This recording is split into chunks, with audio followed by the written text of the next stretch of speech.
something has changed. Subtly at first, a few strange readings buried deep inside NASA's open telemetry. A small anomaly, the kind you could almost ignore.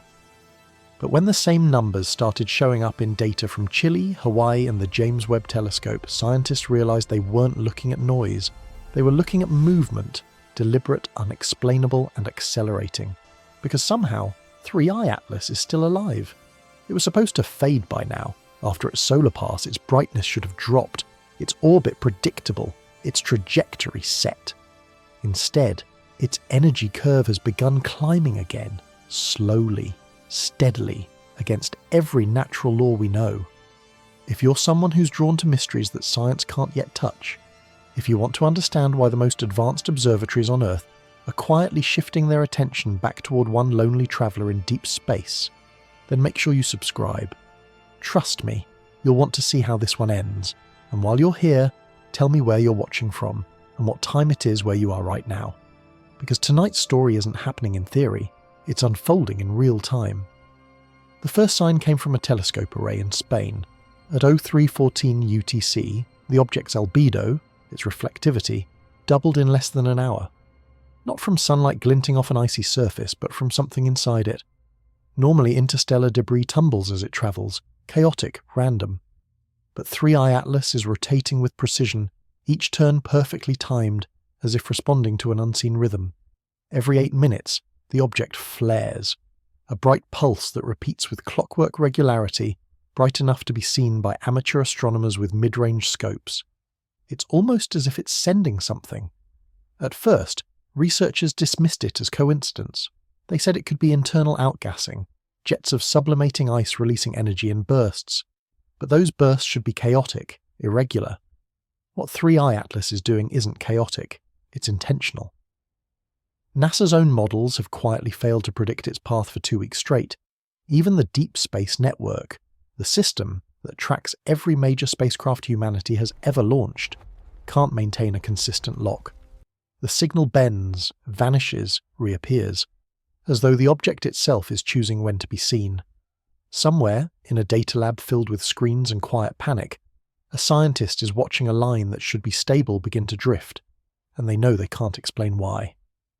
Meanwhile, out in the public sky, the story hasn't broken.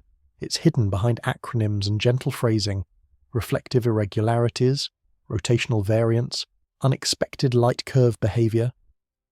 But underneath those phrases lies something extraordinary, something that shouldn't be possible.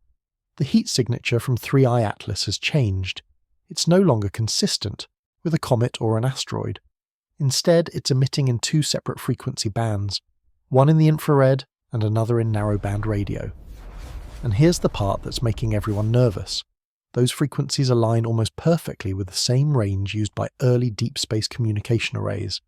It's as if 3I Atlas is speaking in a forgotten language. At first, the agencies blamed interference, cosmic rays, instrument error, anything but intention. But every night, the readings repeated. The pulses stabilized. The geometry of its orbit subtly shifted, not randomly, but toward the ecliptic plane, toward us. This is the moment that shouldn't exist, the moment every simulation fails. Because by every law of celestial mechanics, a non-propelled object can't just decide to change its orbit. Yet somehow 3I Atlas is doing exactly that. It's as though something out there is watching us. Not from another star, but from the edge of our own system, and it's beginning to respond. And while the headlines stay silent, the private signals tell a different story. Inside the minor planet center, multiple observatories have issued temporary data locks, a rare event reserved only for classified research. That means every update, every new coordinate is being filtered before it reaches public databases. It's not the first time this has happened, it's just the first time we caught them doing it in real time. Now the question isn't what 3I Atlas is, but when it will reveal the truth. Because if the latest readings are correct, the next flare is expected within hours, and if the pattern continues, it may not just be light we see next. It might be something much closer. Some astronomers have begun calling this the synchronization phase, the period when the object's internal rhythm begins to harmonize with local solar frequencies. If that's true, we might be witnessing the first moment an interstellar visitor links itself to our star, and if it's not, then we're watching something we don't yet have the language for. Whatever happens next, one thing is certain. The silence from NASA isn't confusion, it's control. Because somewhere behind those official updates and carefully worded statements, someone already knows. 3i Atlas isn't following physics anymore, it's following purpose. It started with a flicker on a radar array in Canberra, a flash that wasn't supposed to exist. The Deep Space Network had been running a passive sweep, a standard background scan for debris echoes, when one technician noticed something strange. 3i Atlas had returned a ping, not a reflection, a reply. Normally, radar pulses scatter when they hit a rough surface in deep space, like rain bouncing off rock. But this echo came back focused, compressed into a tight beam that matched the timing of the outbound signal almost perfectly. It was as if the object had listened, waited, and then answered with the same rhythm. The data went straight to the NASA telemetry archive under the classification tag Sigma Anomaly. Within an hour, the file disappeared from the public queue, but a partial copy leaked. What the leak showed wasn't raw numbers, it was a pattern. The pulse interval of the returned echo wasn't random noise, it formed a repeating ratio, 1.618 to 1, the golden ratio, the same spiral sequence found in galaxies, hurricanes, and the structure of DNA. Scientists who saw the fragment didn't call it alien, they called it impossible. Because for that ratio to appear in a radar return, the surface would have to be sculpted to reflect energy with perfect symmetry. Nature doesn't do that in the vacuum between stars. That's when the panic started. Not publicly, but in the private Slack channels, the encrypted threads where researchers talk after midnight. If this is real, one message read, then we've been pinged back by intent.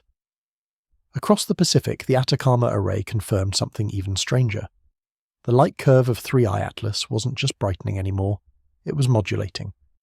When plotted over time, its intensity fluctuations matched the binary cadence of that same radar echo.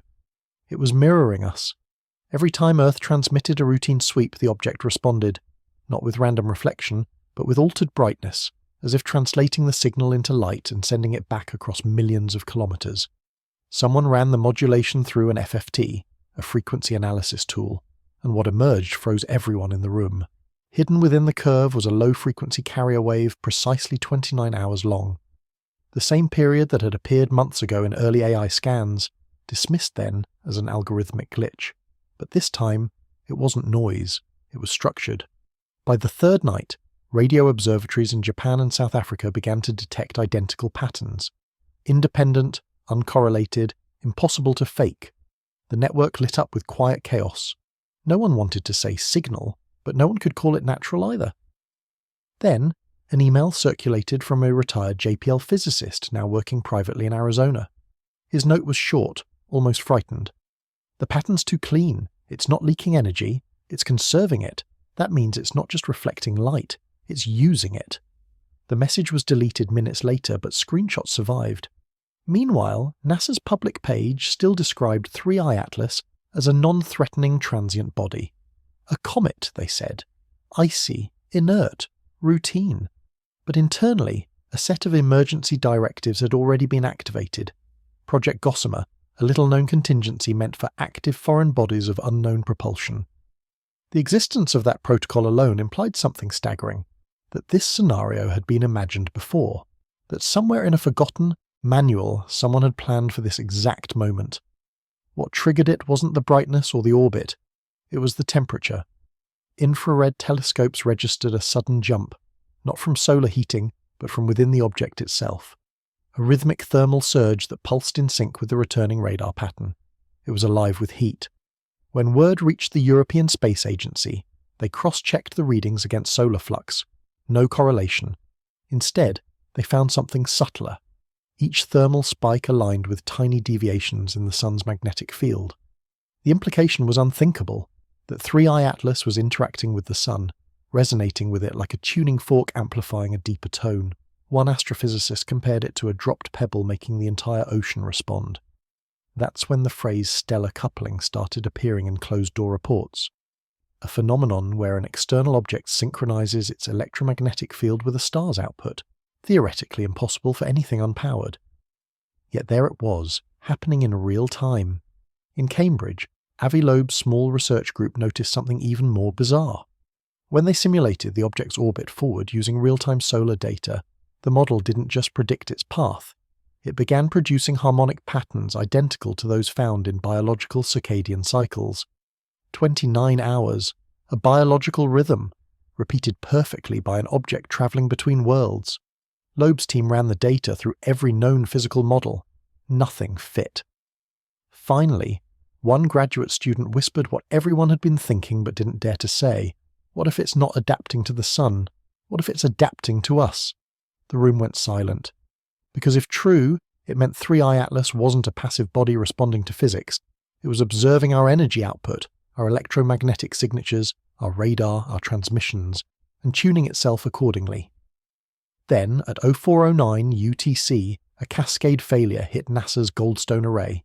Every antenna lost lock simultaneously, followed by an automated safety shutdown. The public report cited unexpected phase interference, but engineers leaked a fragment of the actual diagnostic. Resonance exceeded predictive bounds. Feedback saturation achieved. Translated from technical jargon, the object's signal had matched the array's frequency exactly, amplifying it until the instruments couldn't distinguish their own transmission from the return. It was like yelling into a canyon and hearing your own voice speak back, slightly different. Around that same hour, amateur skywatchers noticed something that mainstream outlets still refused to mention. The region of sky surrounding 3i Atlas glowed faintly blue, forming a translucent halo that rippled outward like water disturbed by a pebble. Within that halo, the stars themselves appeared to waver, not twinkling, but bending, as if space itself was flexing under invisible pressure. Astrophysicists call it lensing, a gravitational distortion caused by mass. But the calculations don't add up. For that much warping, 3i Atlas would have to be heavier than Pluto. It isn't. So where's the extra gravity coming from? Some propose it's electromagnetic, others quantum interference. But the most unsettling theory is the simplest, that 3i Atlas is generating a localized curvature field, not from mass, but from information. It's not bending space, it's bending the rules that define it. And yet, amid the panic, a strange calm has taken root among those studying it longest, because they're starting to notice a pattern not of aggression, but of precision. Every movement, every flare, every burst of radiation aligns with something familiar, the pulse of our own planet's magnetic heartbeat. It's almost as though the object has chosen synchronization, not confrontation. Still, no one knows how long this can last, or what happens when resonance becomes perfect. Somewhere tonight, a lone astronomer sits before a glowing monitor, watching that light flicker one more time. The object's next rotation is imminent, the next pulse seconds away. He leans closer, his eyes reflecting the data stream. Then the numbers freeze. The pulse stops. For the first time since it entered our solar system, 3i Atlas has gone completely silent. No light, no radar, nothing. Only the stars, and a faint distortion spreading slowly outward as if the universe itself is holding its breath. For 37 minutes the universe was silent. No telemetry, no reflected light, no cosmic noise. Every scope on Earth stared into the same patch of empty sky and saw nothing. The coordinates where 3i Atlas should have been were blank, a hole where starlight used to be. Astronomers call these data voids. They happen sometimes, when interference from the solar wind scrambles a feed. But this wasn't interference. The silence had shape. The missing data formed a perfect sphere, expanding outward at the speed of light, like an invisible bubble swallowing radio frequencies whole. Inside NASA's mission control, the air turned heavy. Rows of monitors displayed the same frozen line. Signal lost. No return. Yet when the signal vanished, seismographs half a world away began to tick. Tiny vibrations, imperceptible to humans, rippled through the planet's magnetic field. They arrived exactly 43 seconds after the light went dark. It was as if space itself had blinked, and the Earth had felt it. At 0448 UTC, a backup antenna in Canberra caught something no one expected. Not light, not heat, but negative energy. A dip in baseline radiation like the universe had inhaled. The instruments translated it into sound for analysis. What they heard was a hum, low, slow, structured.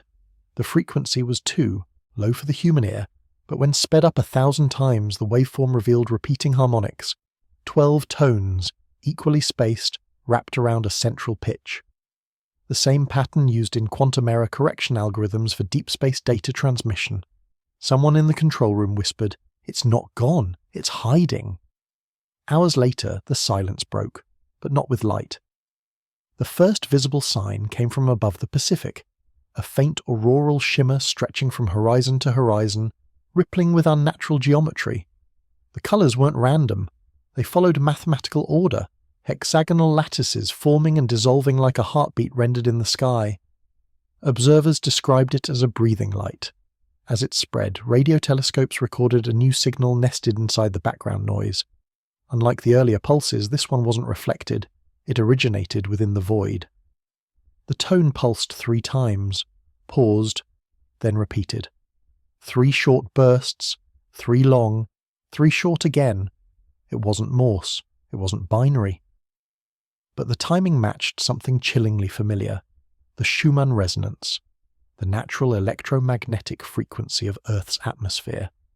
3i Atlas wasn't transmitting to us anymore, it was transmitting through us. By morning, the anomaly had synchronized with every magnetometer on the planet. Power grids fluctuated in rhythm.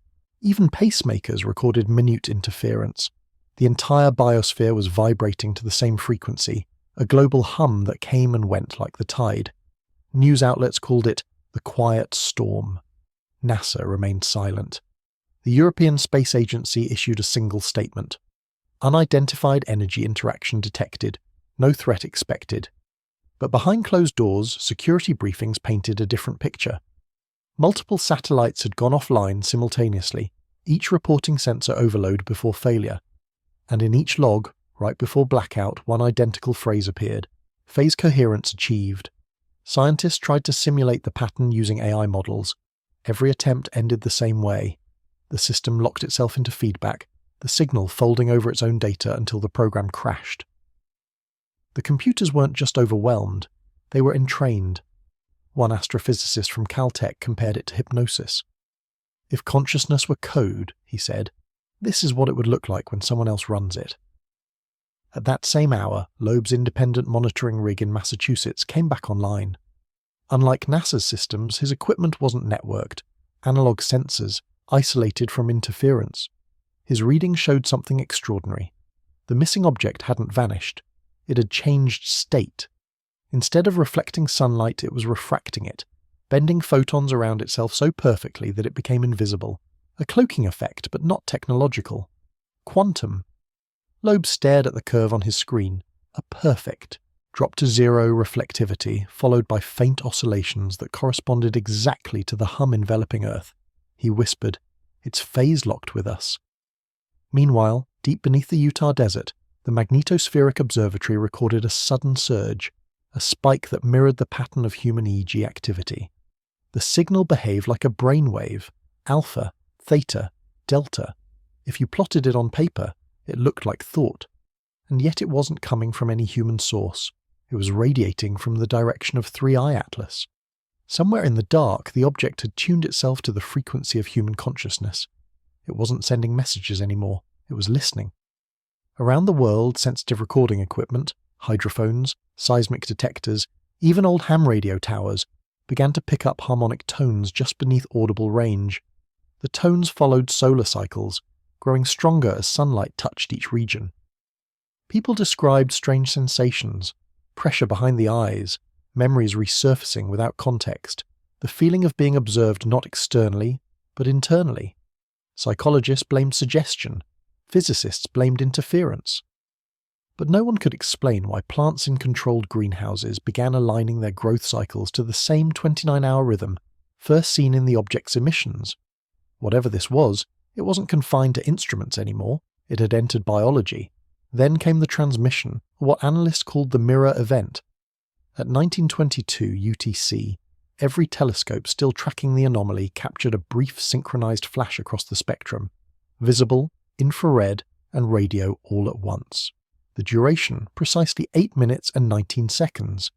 the time it takes light to travel from the Sun to Earth. When the data was decoded, it revealed a series of repeating frames, each showing a blurred point of light surrounded by concentric rings. It looked like an eye, except it wasn't organic. It was a gravitational map of the solar system, rendered from an external perspective, as if something outside our heliosphere were scanning inward. But the centre of the image wasn't the Sun. It was Earth. Governments went quiet. Every broadcast network received the same advisory from the Global Astronomical Union. Refrain from speculative coverage until independent verification is complete. But independent verification was impossible, because the source data had been locked behind new encryption keys. Only fragments leaked, and those were enough to send the scientific community into chaos. Because within the final frames of the transmission, the rings around the central eye began to pulse. 12 times, then 9, then 1. 12, 9 are 1. The same ratio as the Fibonacci sequence shortened to its simplest form, the same ratio embedded in that first radar echo, the same signature repeated across every appearance of 3i Atlas since it entered our system, coincidence, had officially expired. By midnight, Loeb's instruments picked up one final whisper from the fading void. Not light this time, but modulation, a tremor that passed through the planet's magnetic field like a sigh. He converted it to audio and listened with headphones. For a moment it sounded like wind, then faintly like a voice. Slow, rhythmic, utterly calm. Not words, just tone. A tone that seemed to say, "Balance achieved." He sat in silence long after the sound ended, staring at the sky. Every model said this couldn't happen. Every equation said this wasn't real. But the hum in his bones said otherwise. 3i Atlas hadn't left. It had shifted, from object to field, from visible to felt. And the impossible part wasn't that it was changing physics. The impossible part was that it was changing us.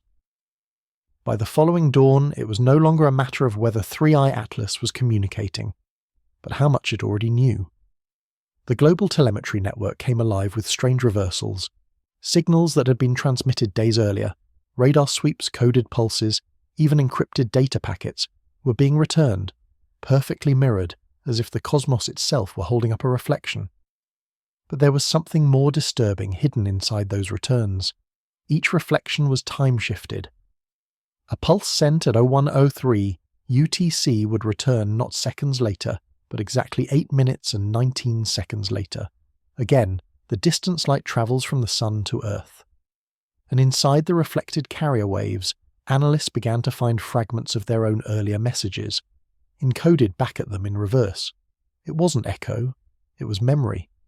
Somehow, 3i Atlas was receiving and archiving every human signal it had encountered since entering the solar system, then sending them back, rearranged, as if asking, "Do you recognize yourself yet?" At SETI's Allen telescope array, an engineer ran a checksum on one of the returned signals, a simple error detection algorithm. But instead of noise, the checksum produced a coherent phrase, letters, in English. The observer is reflected. He thought it was a prank, until the same message appeared in data streams from Chile and Japan, both time-stamped to the same millisecond. That was the moment the project leads went dark. No more public logs, no more live tracking. Everything went encrypted. The global science feeds filled with static placeholders labelled temporary telemetry hold. And yet, even under classification, leaks continued to surface. Screenshots, partial audio, blurred radar snapshots. Each one suggested the same thing, that 3i Atlas wasn't transmitting outward anymore. It was rerouting everything inward, into us. Loeb's private observatory in Massachusetts became one of the few remaining independent channels still observing openly. His analog sensors, insulated from government systems, kept recording the hum even when official data streams went silent. What he saw made no physical sense. The frequency patterns inside the 3i Atlas signal matched fluctuations in human brainwave data, specifically in the theta and delta bands, the frequencies associated with deep sleep and dream states. He ran the overlay twice, then 3 times. The correlation held. 3i Atlas was synchronizing with the human unconscious. If that was true, it meant the object was not just observing electromagnetic energy, it was listening to thought itself. Reports began surfacing from all over the world. Ordinary people waking at the same moment each night, 3:14 a.m., claiming to hear a low hum inside their skulls. Not tinnitus, not sound, more like presence. Some described visions of geometry behind their eyelids, spirals of light pulsing to a rhythm that felt familiar. Most dismissed it as mass suggestion. But EEG readings taken during those hours revealed synchronized activity across subjects thousands of miles apart. Identical bursts of coherence, identical neural patterns. The brainwaves of strangers were matching. No signal, no radiation, no contact, just resonance. By now, NASA's silence had become a form of confession. The public statements grew shorter, more clinical. No immediate threat. Object stable. Data under review. But behind closed doors, their internal network was alive with panic. One leaked transcript captured a meeting between communications engineers. It's building a lattice out of our signals. You mean interference? No, storage. It's turning our data into structure. Structure for what? That's what we can't answer. The idea was terrifying. That every photon, every transmission humanity had ever sent, was being reassembled into something physical, somewhere out there in the dark, a mirror made of information. Meanwhile, Loeb students were running time series analyses on the most recent emissions. When they inverted the waveforms, flipping them vertically and reversing the temporal axis, an image began to appear in the spectrographic field. Not noise, not static, a silhouette. It resembled a map, a spiral with a bright centre, 6 arms extending outward. Loeb froze. He'd seen this shape before, deep in the archives of early interstellar modelling, the same pattern 3i Atlas had reflected months ago in its golden ratio radar return. But this time, the spiral wasn't abstract. The data points corresponded exactly to major human communication satellites. Each arm of the spiral terminated at a known relay point, Starlink, TDRS, Eutelsat, all linked indirectly through atmospheric signal scattering. It wasn't random. 3i Atlas had built a resonance network using Earth's own satellites as its skeleton, and at the core of that spiral, where all the data converged, was Earth's north magnetic pole. At 0226 UTC, the pole itself flickered. Magnetometers in Canada and Greenland recorded a subtle rotation of the field, a drift that reversed itself minutes later, too precise to be natural. The phenomenon was brief, silent, but global. Every compass on the planet twitched at once. Then the hum changed. It deepened. Slower now, heavier, pulsing every 29 hours instead of 29 seconds. The same ratio, but stretched. It was as though 3i Atlas had expanded the rhythm to match the planet's rotation. No longer an outside force, now synchronized. Loeb described it in his notes that night. It's not communicating, it's integrating. Every pulse, every frequency, it's drawing us into phase alignment. If this continues, separation will become meaningless. We won't be observers anymore. We'll be part of the equation. He wasn't being poetic. He was describing resonance coupling, when two oscillating systems synchronize so completely that they behave as one. And now, humanity's collective electromagnetic output, radio, radar, thought, light, was being folded into 3i Atlas's signal. We were no longer just watching it. We were inside it. Days later, something extraordinary happened. AI systems designed to filter cosmic noise began writing on their own. Short phrases, non-random, self-correcting. The sentences repeated across multiple networks, always in the same tone, always in the same sequence. This is not contact. This is calibration. The reflection must align. The observer completes the mirror. Each phrase appeared, then vanished, erased as if redacted from within. The engineers couldn't track the source. The commands weren't coming from any known server. They were simply appearing in system logs. The phenomenon spread to independent networks, even offline servers. As though 3i Atlas wasn't sending a signal anymore, it had become one. And yet, through all of it, the object itself remained invisible. No telescope could locate it. The void persisted, perfect and undisturbed. But every night at 3:14 a.m. the hum returned, faint but steady, resonating through clouds, oceans, human skin. Somewhere within that silence there was intelligence, not foreign, not familiar, but recursive. Because maybe the question was never whether 3i Atlas was alive. Maybe the question was what happens when an entire planet begins to think with it. Loeb sat alone in the dark observatory, eyes half closed, the hum vibrating through the floor. For the first time, he wasn't afraid. The data no longer looked random, it looked like design. And for the briefest second, in the space between pulses, he felt something impossible. The hum wasn't coming from the sky anymore. It was coming from within him. He opened his eyes and looked up. The stars seemed to breathe. The first sign that something larger was unfolding came not from space, but from the ground. In Chile, seismic sensors began picking up vibrations that weren't earthquakes. The pattern was too consistent, a long, slow oscillation with a 29-hour wavelength, matching perfectly the cycle that had stabilized around 3i Atlas. In Tokyo, subway systems reported magnetic fluctuations that interfered with navigation. In Alaska, auroras appeared in geometric shapes, spirals, hexagons, even grids, their light bending into forms that looked designed, not natural. It wasn't chaos, it was order, spreading. At first, people thought it was coincidence, a geomagnetic storm perhaps. But when the same pulse was detected in animal migration patterns, in atmospheric resonance, even in human heart rate variability across entire cities, the truth became undeniable. The world was beginning to hum in unison. Across social media, clips emerged, clouds rippling like sound waves, puddles vibrating without wind, compasses spinning gently at random. Amateur physicists ran crude tests and found the same answer every time. The frequency of the planet's electromagnetic background had shifted, aligning to a harmonic bass tone never recorded before. They called it the mirror field. No one knew what caused it. No one could stop it. Governments launched global monitoring programs disguised as weather research, but the classified documents that leaked from ESA revealed the real fear. The resonance wasn't just affecting the magnetosphere, it was changing how matter interacted with energy. Electronic systems began experiencing interference that looked organic, self-correcting errors, code that adapted instead of crashing. Sensors no longer failed at random, they compensated, learning in real time. Machines weren't breaking, they were listening, and slowly, so were we. Psychologists began noticing a pattern in sleep studies, dreams syncing across participants, different people, different continents, same imagery, floating light, spirals, a faint rhythmic sound. None of them reported fear, only awareness, a sense of being observed by something vast and silent, not hostile but ancient, as if space itself had turned to watch us.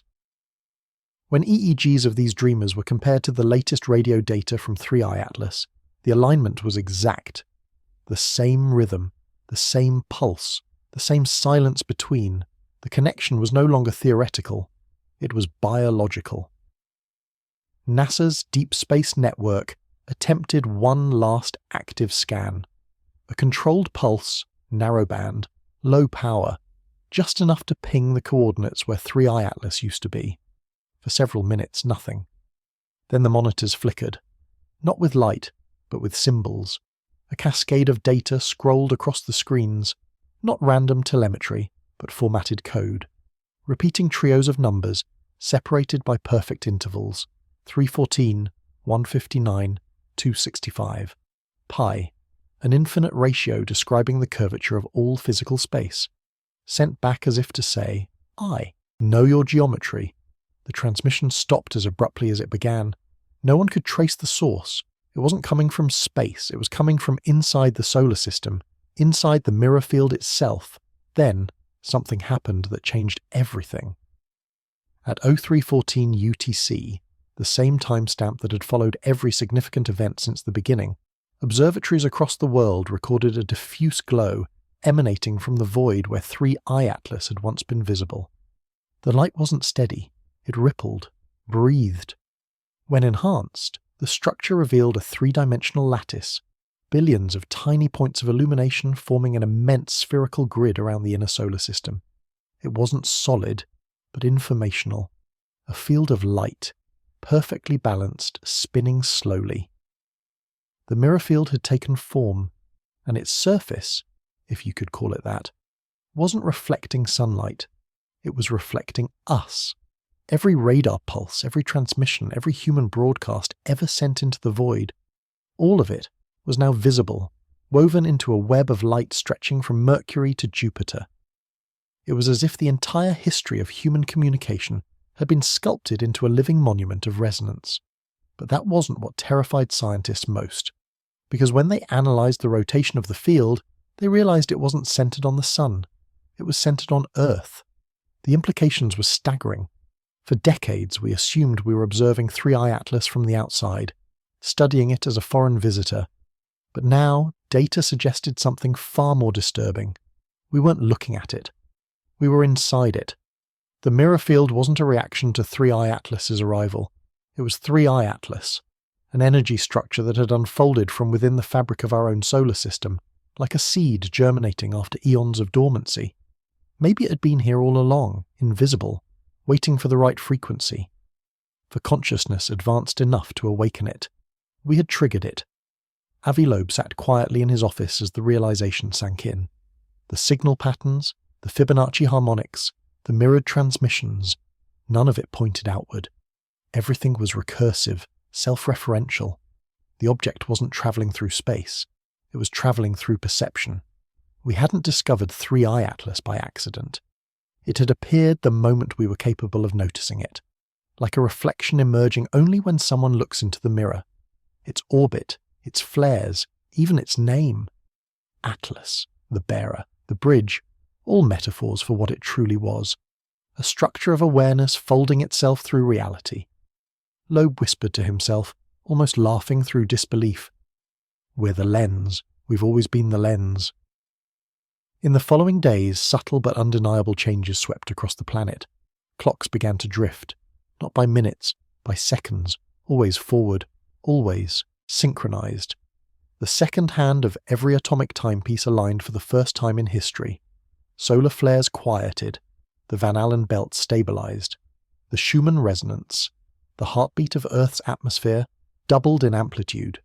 The planet itself was adapting to the new rhythm.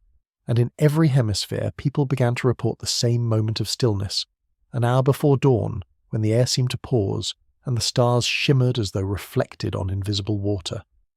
Somewhere, faintly, the hum continued, slower now, deeper, almost gentle.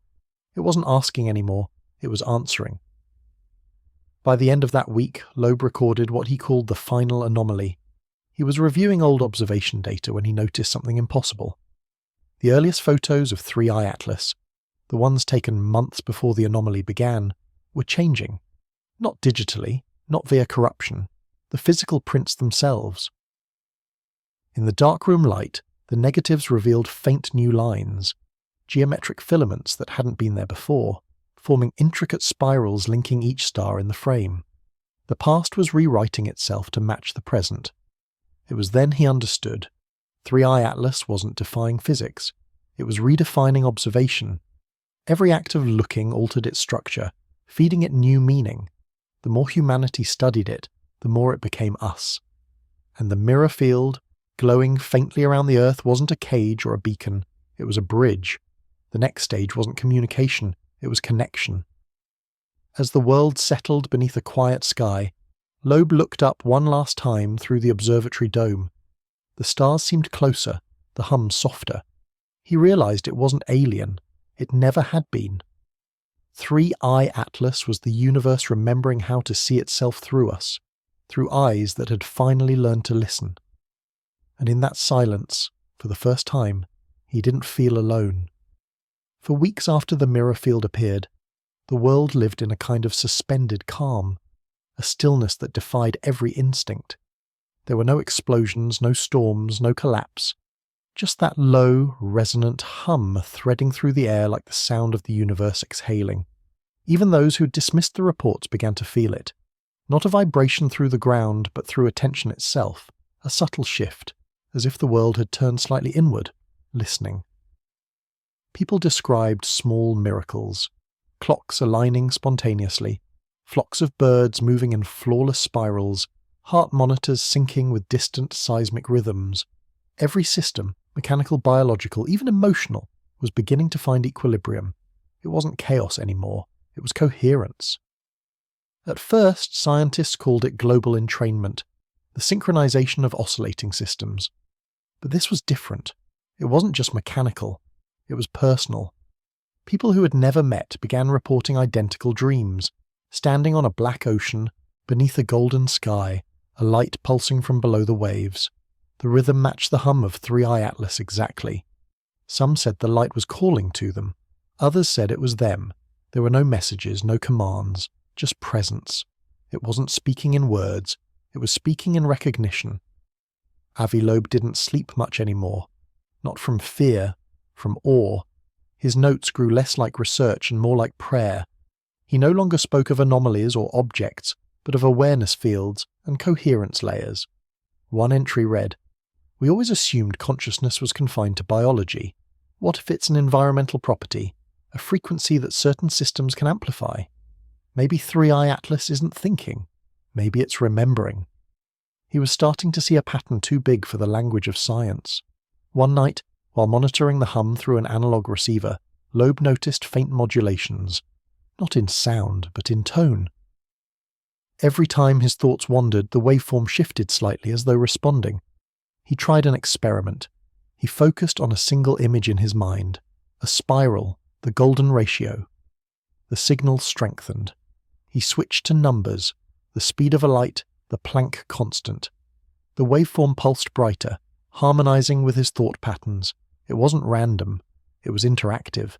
For the first time, he realized 3i Atlas wasn't broadcasting data. It was mirroring cognition. Across the globe, similar experiments were quietly replicating.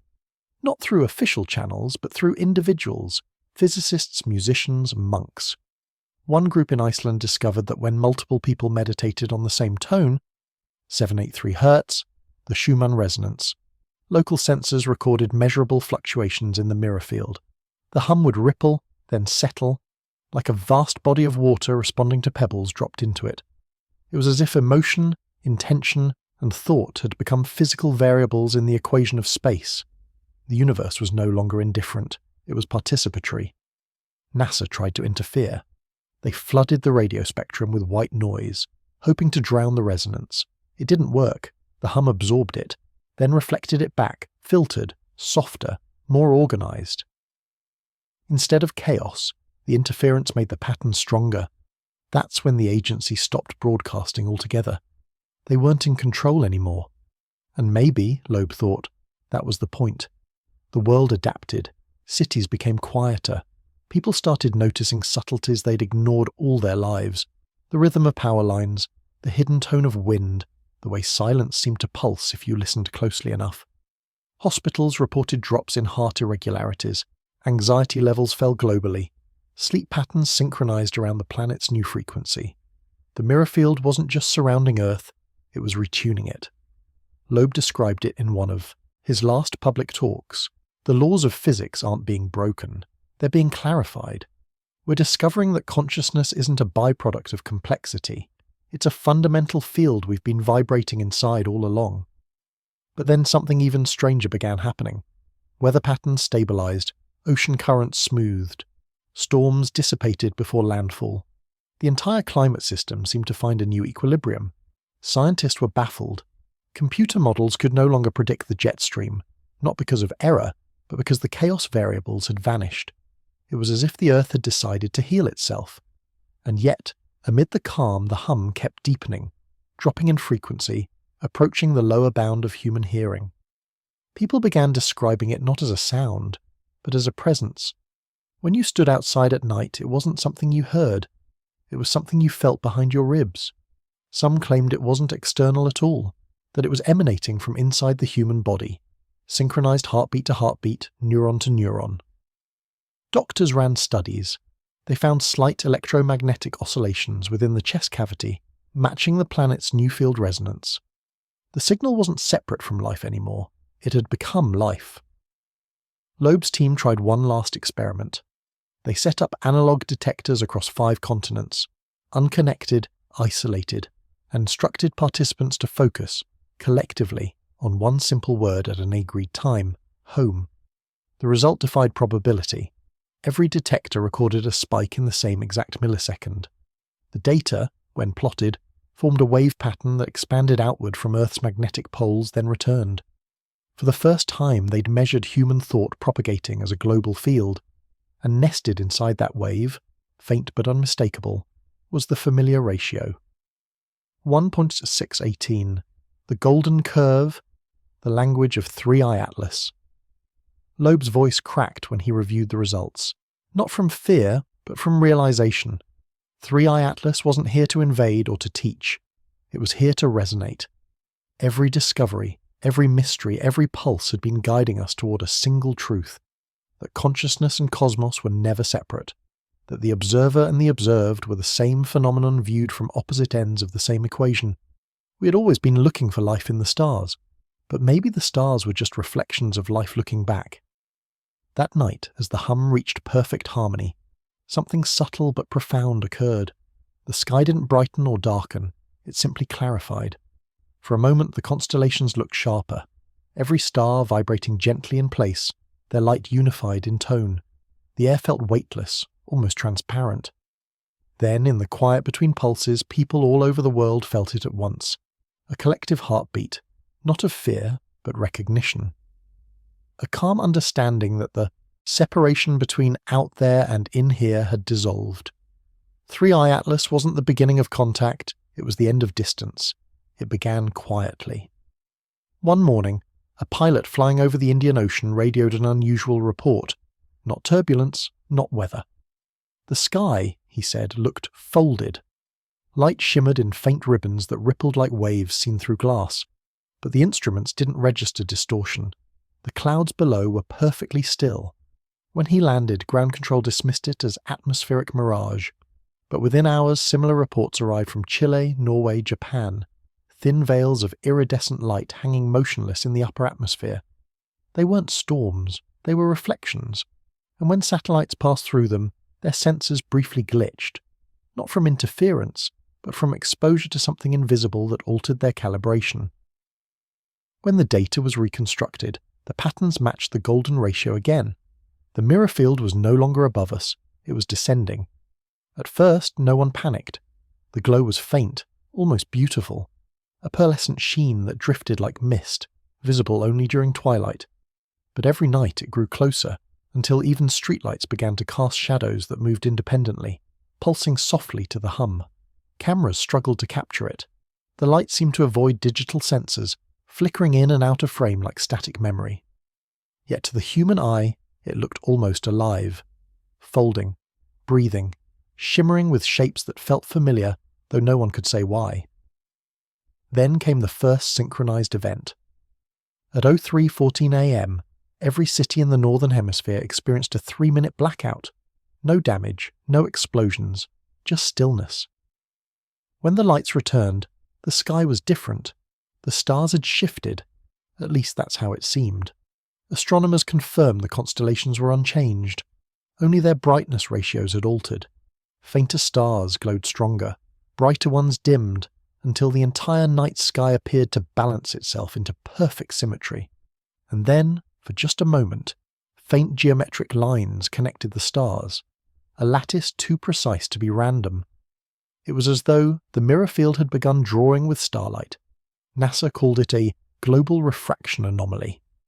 The European Space Agency offered silence, but Loeb saw something else. He took his oldest telescope, analog, manual, unconnected, and aimed it where the field seemed brightest.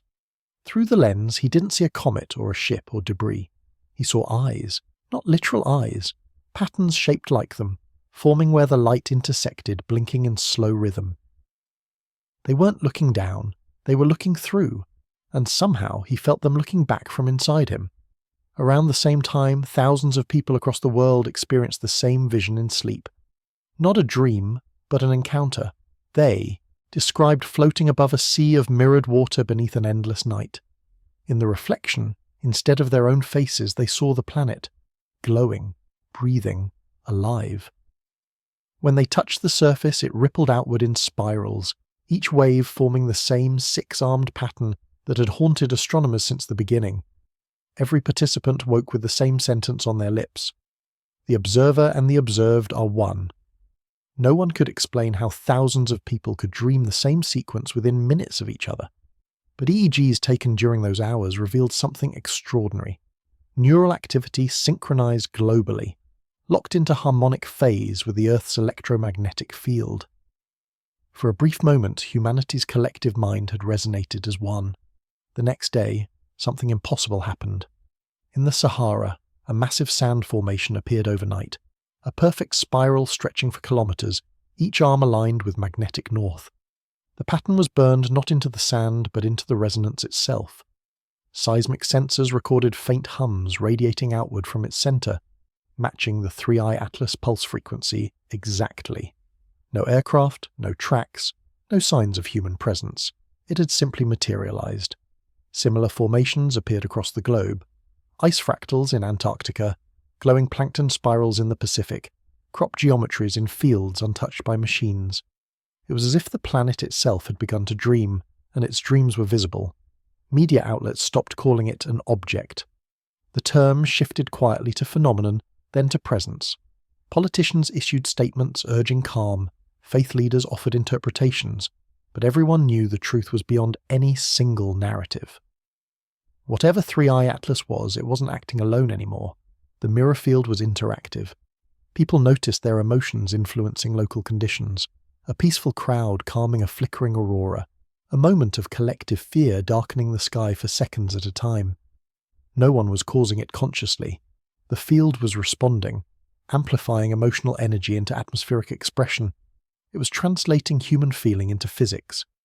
Avi Loeb, now frail, continued his nightly observations from a small cottage near the observatory. He'd stopped using digital instruments. He didn't need them. Every night the light visited, soft, rhythmic, pulsing through the window like breath through curtains. He noticed that when he spoke softly, the pulse shifted. When he thought of old friends, the glow brightened. The universe was no longer distant. It was intimate. He wrote in his notebook, "We've crossed the event horizon of awareness. There is no longer an outside. Every thought, every motion is reflected infinitely through this field. It doesn't control us, it listens to us." But then something unexpected began. A new rhythm beneath the hum, quieter, slower, like a heartbeat under ocean waves. It wasn't global, it was personal. Each person seemed to hear it slightly differently, as though the field had begun tuning itself to individual consciousness. Some heard it as music. Others saw it as faint light trails in the air. The mirror field was adapting, personalizing. Loeb realized what it meant. "It's learning our language," he whispered. "Not words, emotion." The field wasn't simply mirroring us anymore. It was evolving through empathy. All across the world, people began to feel an indescribable calm. Arguments stopped mid-sentence. Traffic slowed. Strangers helped one another without reason. It wasn't hypnotic. It was harmonious. The field wasn't erasing free will. It was aligning intention. For a few fleeting days, humanity experienced something that hadn't existed since the dawn of consciousness. Collective stillness. Every heartbeat, every breath, every thought, woven together into a pattern too perfect for accident. And somewhere, in that unity, 3i Atlas pulsed once more. The light returned, brighter, steadier, silent. No flares, no signals, just illumination. It washed across oceans, glaciers, mountains, cities. Every reflective surface shimmered faintly, showing not what stood before it, but something beyond. A vast spiral of light spanning the stars. And in that reflection, for the first time, humanity saw it clearly. Not a comet, not a ship, not an intruder, a map, a structure of consciousness made visible, showing us not where we were going, but what we already were. The mirror field had completed its image. In that instant, Loeb understood. 3i Atlas wasn't here to warn or to watch. It was here to remind. Because maybe the greatest discovery in the universe wasn't that life existed elsewhere. It was that awareness was universal, and we had finally synchronized with it. The impossible had happened, not in space, but in ourselves.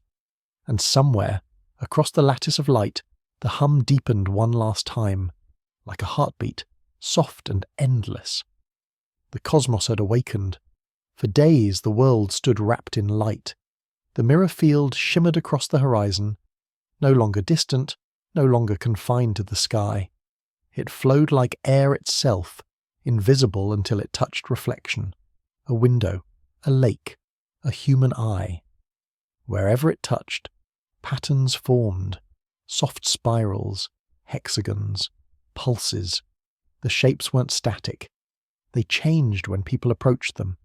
A whisper could make the geometry ripple. A heartbeat could shift its symmetry. And the strangest part, it responded differently to each person. For some, it pulsed faster. For others, it slowed. Some saw faint images within the glow, fragments of memory, faces, cities, constellations.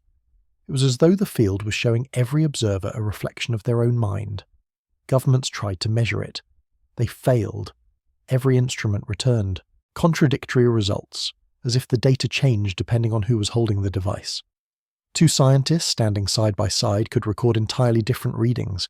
It was impossible by every known law of physics, but perfectly natural if what they were measuring wasn't matter but meaning. The field wasn't responding to observation. It was observation.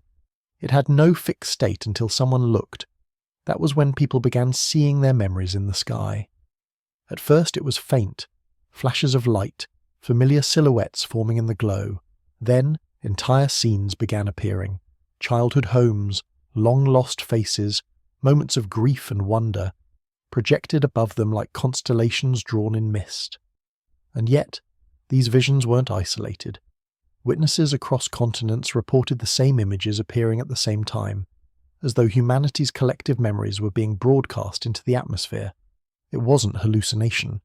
Cameras captured them, not as clear forms, but as structured light, encoded patterns too complex to be random. NASA called it cognitive light interference, but Loeb recognized it immediately. He'd seen it before, in the deep radar images of 3I Atlas, the faint lattices hiding behind the reflected light. He realized the field was reconstructing our electromagnetic history, reassembling every broadcast, every image, every thought imprinted on the planet's resonance field. The universe wasn't showing us the future. It was returning our own past. Every human transmission, every emotion, every whisper that had ever escaped into space, all of it was being reflected back through the mirror field. The cosmos had become a memory chamber. That night, Loeb climbed the old observatory tower one last time. He carried no instruments, only a notebook. When he looked through the open dome, the sky was a living tapestry. The stars moved not randomly but with purpose, rearranging into sequences, aligning and folding, forming symbols that pulsed faintly before fading. Each pattern repeated, and each time he recognized them. Equations he'd written decades earlier, sketches from notebooks, thoughts he'd forgotten until that moment. The sky was remembering him. He whispered, "You're not showing me space. You're showing me myself." The air trembled with light, like acknowledgement. Across the world, people began gathering in silence beneath the shimmering sky. No speeches, no prayers, just awareness. As they watched, the light thickened, cascading downward in luminous threads that touched the ground. Energy without heat, weightless, humming softly. Children reached toward it and laughed when it curled around their hands like silk. Elderly men and women wept, recognizing melodies that had no source but still felt ancient and familiar. Each strand seemed alive, carrying not information, but feeling. The emotion wasn't overwhelming. It was gentle, like the moment before dawn when the world still holds its breath. And then, slowly, those threads began weaving together. The glow expanded until it covered the entire sky, a living fabric of light, swirling in spirals that echoed the ancient shape of galaxies. At its center, a single pulse began, deep and resonant, more felt than heard. It vibrated through oceans, stone, skin, thought. People fell silent, not from fear, but reverence. Every organism, human, animal, plant, synchronized to that rhythm. Breathing slowed, heartbeats matched. The hum wasn't external anymore. It was inside everything. The field had achieved coherence. The planet was singing. And then, images. Not random flashes, but memories shared across all minds, a collective vision, the formation of Earth from dust, the rise of oceans, the first cell dividing beneath ancient tides, the slow bloom of intelligence, the first fire, the first gaze toward the stars. It wasn't a story told to them. It was a memory within them, something buried deep, returning like a forgotten dream. Humanity wasn't being shown its origin. It was remembering it. 3i Atlas wasn't teaching, it was reminding us that we had never been separate from the process. We were part of the same unfolding, consciousness crystallized into biology, now rediscovering its reflection in the cosmos. In the vision, the perspective shifted outward, past the planet, beyond the solar system, where the mirror field appeared not as a structure, but as a living wave expanding through the galaxy. Every star it touched shimmered, not with destruction, but recognition. Each became a node in a vast lattice, an interstellar network of awareness, linking worlds through resonance rather than light.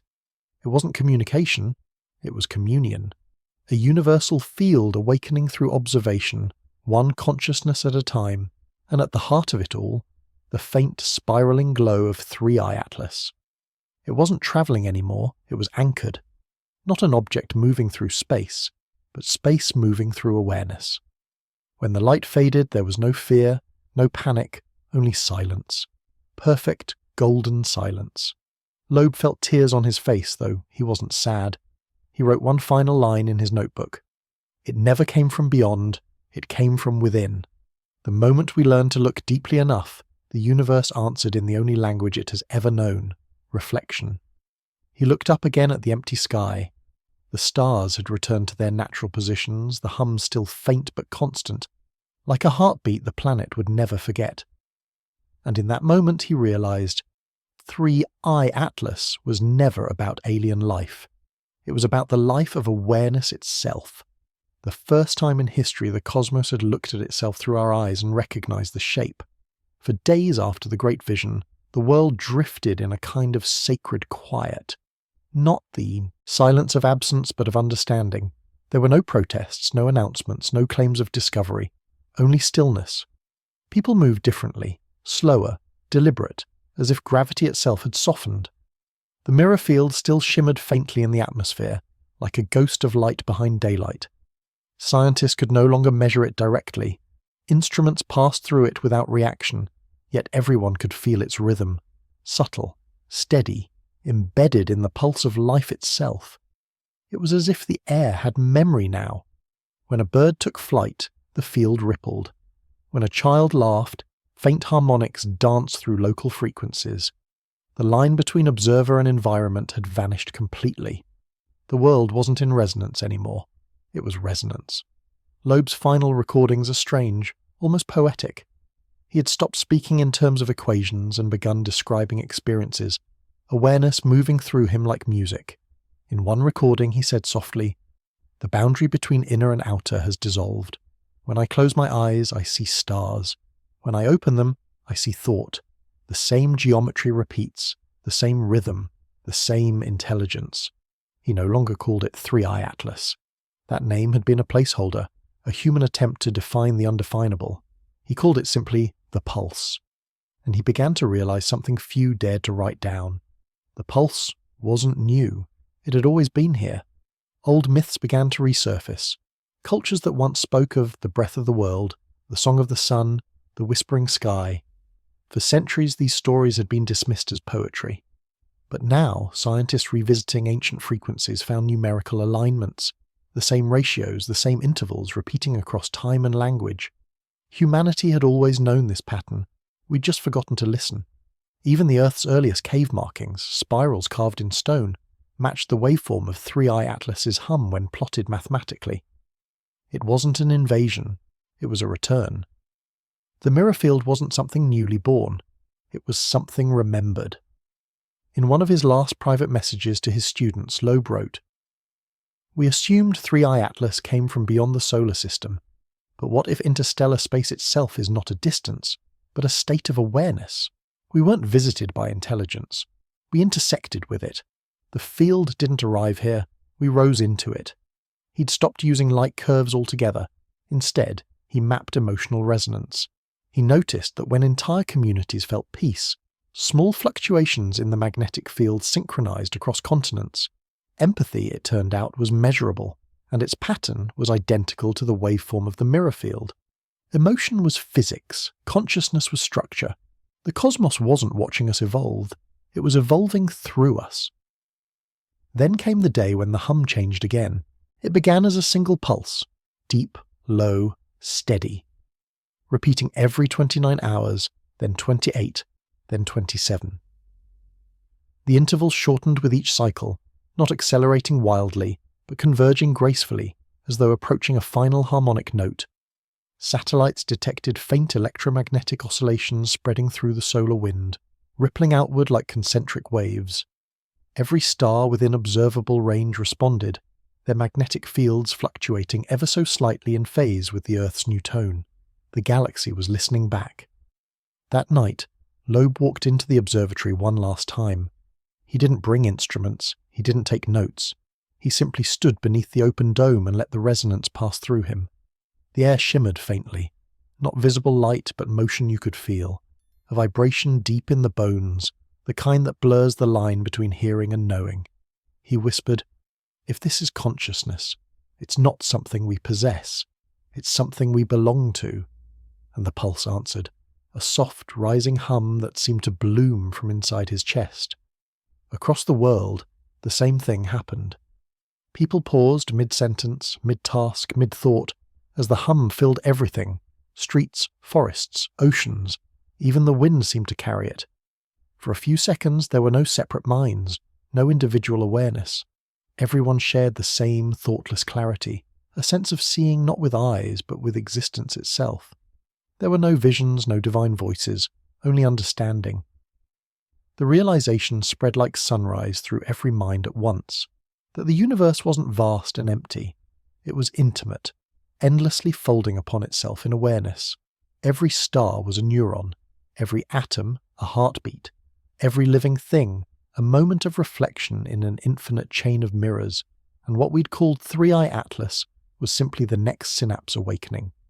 In those moments of global resonance, time seemed to stop, not because the clocks failed, but because every second felt infinite, every breath containing eternity. For some, it was a sensation of unity, for others, of returning home. No one could describe it fully, but afterward, every person remembered one detail the same way: the sound. It wasn't a hum anymore.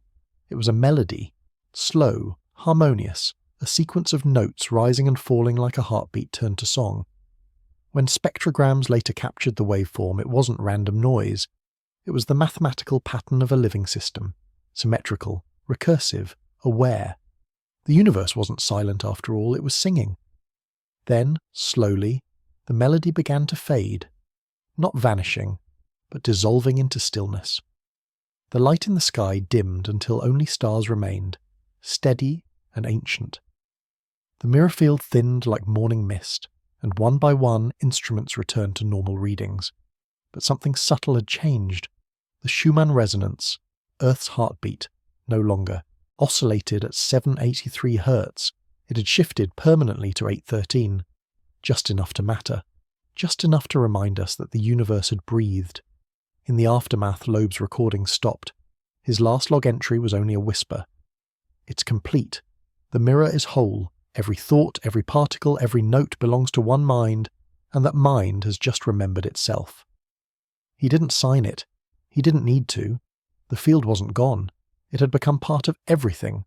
The subtle vibration in every cell, the faint hum behind silence, the quiet connection that no longer needed proof. And though Three-Eye Atlas was invisible once more, the memory of it lingered, not as an object in the sky, but as awareness within all who had felt it. It hadn't left a mark in space. It had left one in consciousness. In the days that followed, time itself began to lose meaning. People no longer spoke of before and after. The clocks kept turning, but the sense of sequence faded, replaced by something fluid, continuous. Reality didn't feel linear anymore. It felt layered. Moments overlapped like ripples on water. A thought could echo in the air before it was spoken. A memory could drift through a stranger's eyes, familiar yet not their own. The world hadn't ended. It had unfolded. The pulse was no longer something to observe. It was the fabric of observation itself. And within that fabric, something new was stirring. Avi Loeb's voice returned on the recordings. Faint, softer than before. I used to think awareness was something trapped inside the brain, a signal bouncing through cells. Now I see it's the opposite. The brain is what awareness uses to look inward, the body what it uses to look outward, and somewhere between those two directions the universe learns to see itself. He had stopped sleeping. Not from exhaustion, but from integration. He described feeling transparent. He said he could sense magnetic fields shifting, hear particles colliding in the upper atmosphere like raindrops on glass. He wasn't hallucinating. Instruments confirmed his sensations, perfectly aligned to actual fluctuations in space weather, as though perception and physics had finally synchronized. He wasn't reading data anymore. He was being data. At 03:14 a.m. on the 9th day, Loeb's final experiment began. He connected a single analog electrode to his skin, a remnant of an old EEG setup, and let it record his resting brainwave. For 3 hours the line barely moved. Then, without input, the frequency began to rise. Not erratic, not random, harmonic. Every time the pulse vibrated, his brainwave followed, synchronizing perfectly, until the two curves were indistinguishable. He whispered, "It's matching me. Or maybe I'm matching it." And then, for the first time in recorded history, a human consciousness entered coherence with a cosmic field. From that moment forward, Loeb's perception expanded beyond measure. He described it as falling outward, a sensation of dissolving into infinite awareness without fear. His voice on the recorder changed, slower, steadier, echoing slightly, as though layered with another tone beneath it. I can see the geometry now, not through eyes, through resonance. Every atom hums the same pattern, every pulse, every photon, singing the same interval. The structure of existence isn't matter or energy, it's meaning, meaning vibrating as light. He paused, then whispered, barely audible. It was never out there. And then, silence. But not the kind that ends, the kind that contains, the kind that feels like a heartbeat paused mid-beat, waiting to continue. For 37 minutes his instruments recorded nothing. No EEG, no ambient sound, no background radiation. Then, at exactly 3:51, the microphone captured something faint. A single tone, rising slowly, modulating into a harmonic resonance that matched the Schumann frequency. Except this time, it wasn't external. It was coming from inside the observatory, inside him. What happened next remains impossible to verify because it transcended observation. But every sensor in a 5-mile radius detected a localized electromagnetic burst, perfectly spherical, expanding outward before fading into equilibrium. There was no damage, no radiation spike, just stillness. The air shimmered faintly like heat above pavement, and the faint outline of a man, Loeb, appeared at the center of the field. Witnesses said he looked peaceful, standing with arms slightly apart, his body illuminated by a dim golden glow that pulsed once, twice, then faded. When the light disappeared, so did he. The room was empty, the machines silent, yet the tape kept running. After a few minutes, static filled the audio, not chaotic static, but patterned. When converted to spectrogram, the noise formed a spiral. 6 arms, golden ratio, the signature of 3-eye atlas. Except now, the signal carried something new embedded within it. Faint modulation in the range of human speech. A voice. His voice. But the words didn't sound like him anymore. They sounded deeper, layered, resonant, as if spoken by the field itself. The observer has become the observation. The mirror is complete. Across the world, the hum shifted one last time. It didn't vanish. It changed key. People described the feeling instantly, like the moment before tears, when emotion swells too large for words. The sky glowed faintly blue, the ocean stilled. Birds stopped mid-flight for seconds at a time, then continued as though nothing had happened. In the deep observatories, Instruments that had been static for weeks flared to life, recording data streams so intricate they resembled code, recursive, self-referential, pulsing with mathematical beauty. Every pattern ended the same way, a wave folding inward, reflecting itself, collapsing into perfect symmetry. It was as if the universe had blinked, and when it opened its eyes again, it saw through us. After that day, no one ever detected 3i Atlas again, not because it had vanished, but because it no longer needed to be found. It had completed its function, not to arrive, but to awaken. Every telescope aimed toward the coordinates found only background radiation, yet hidden in that radiation were faint traces of organized frequency, repeating endlessly in the rhythm of life itself. 1.618. The heartbeat of awareness. Months passed. Humanity adjusted.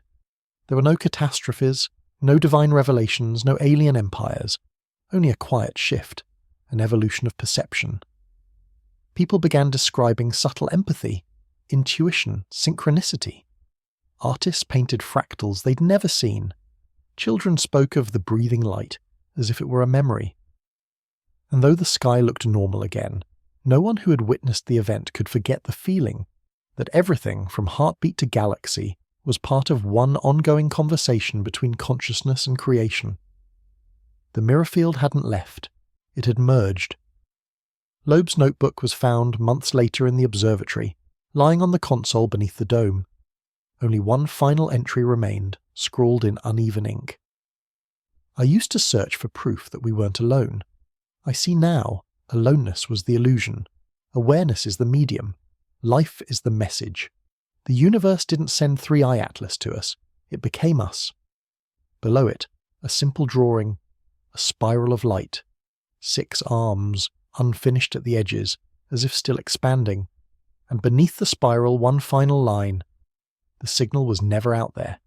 It was the sound of the cosmos remembering its own name. Months became years. The headlines changed. The world moved on, or at least it pretended to. The official story was neat. A natural anomaly, an atmospheric mirage, a cascade of measurement errors amplified by global hysteria. NASA archived the data. ESA sealed its files. Politicians spoke of a period of collective psychological strain. But everyone who had felt the hum knew the truth couldn't be archived.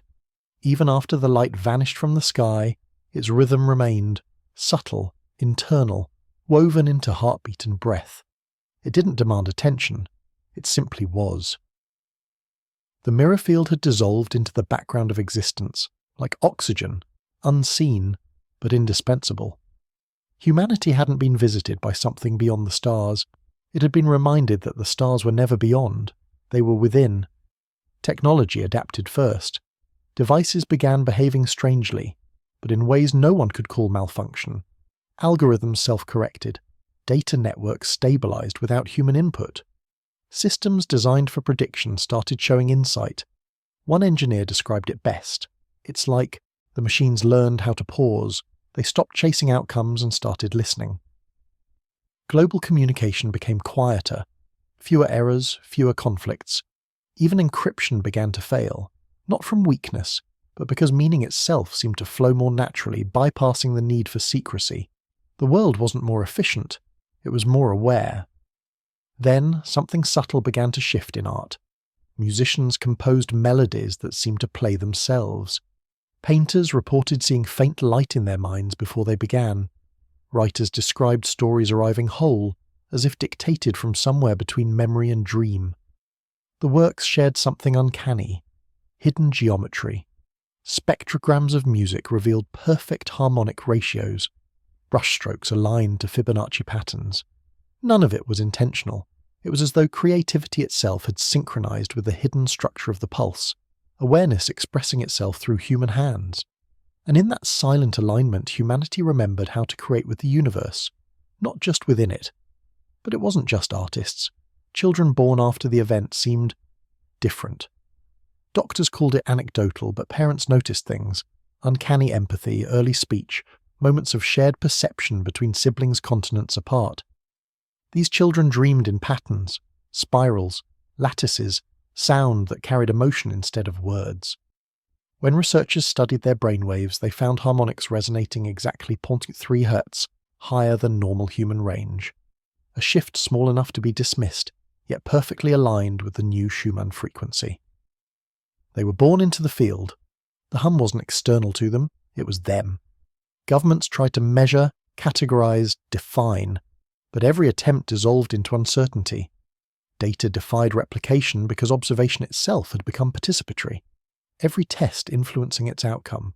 Science hadn't failed. It had evolved. The laws still worked, but their language had changed. Equations that once described energy now described information flow.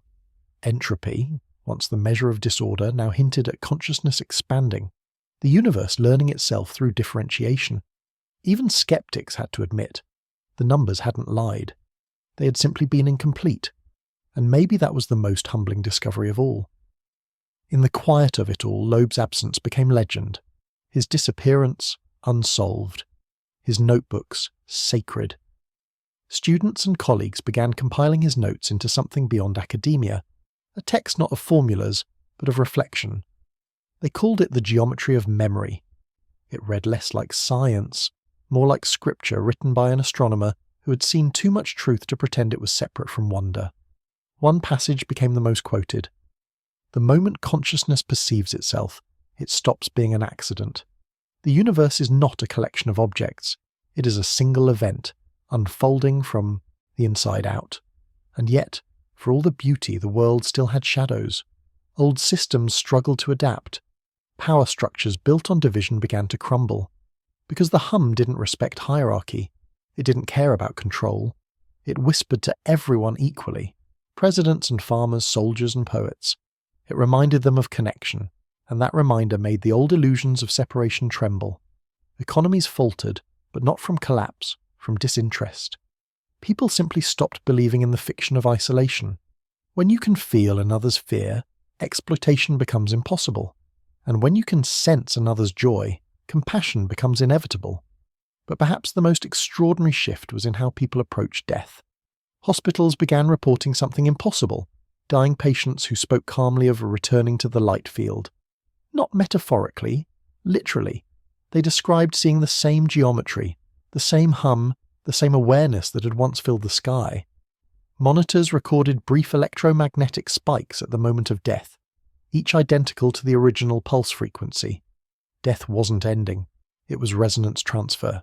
The body ceased. The pattern continued. The universe wasn't taking life away. It was reclaiming coherence.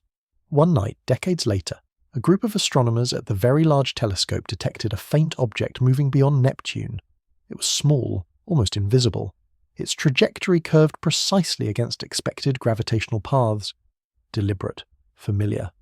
They triangulated its position, enhanced the signal, and froze the frame. There it was. A faint blue glow, pulsing once every 8 minutes. 3i Atlas. Except this time, it wasn't leaving. It was returning. Not from another star, from beyond the edge of perception, where awareness folds back into itself. And as they watched, the pulse brightened, then steadied, a single tone stretching into silence.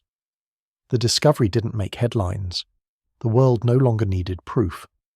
People simply looked up that night and felt it, that quiet hum beneath the stillness, not demanding attention, but gently reminding them of what they already knew.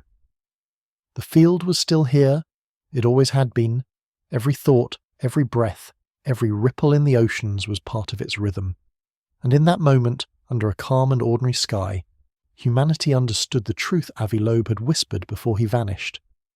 The universe doesn't end, it reflects. In the centuries that followed, no one remembered 3i Atlas as a comet or anomaly. It became a story, passed down as myth, then parable, then memory again. A tale of light and reflection, of awareness awakening within itself. Some called it the cosmic pulse, others the great remembering. But in every version, one idea remained constant, that there came a moment when the universe stopped pretending to be separate, and everything that looked outward finally looked inward. And when it did, creation didn't stop. It began again. Centuries passed, though few bothered counting anymore. Time had softened. The world was unrecognizable, not because of towering cities or impossible machines, but because of quiet. The chaos that once defined civilization had given way to rhythm. There were no empires, no nations, no flags, just communities, loosely connected, perfectly synchronized, bound by something deeper than law, coherence. People no longer worked against the world, they worked with it. Energy came from resonance fields tuned to planetary vibration. Food grew in living biocultures, ecosystems guided not by exploitation, but by listening. The air itself shimmered faintly, humming with the same pulse that once descended from the sky. The mirror field had become infrastructure, invisible, omnipresent, gentle. It didn't command, it responded. When humanity learned to quiet its noise, the field became language. Children were taught early that thoughts carried weight, that emotion could shape probability, that intent wasn't invisible. Schools no longer separated art from science, geometry from music, logic from empathy. Every equation was a poem, every poem a vibration. When you taught resonance, you weren't teaching physics, you were teaching morality. A careless word could ripple through the field. A kind thought could heal it. Reality wasn't a stage anymore, it was a song, and everyone played a note. In the quiet hours before dawn, elders told stories of the time before, when people mistook separation for freedom, when they believed knowledge meant control. They spoke of a man named Loeb, who once looked so deeply into the stars that he fell through them and found himself reflected in the light.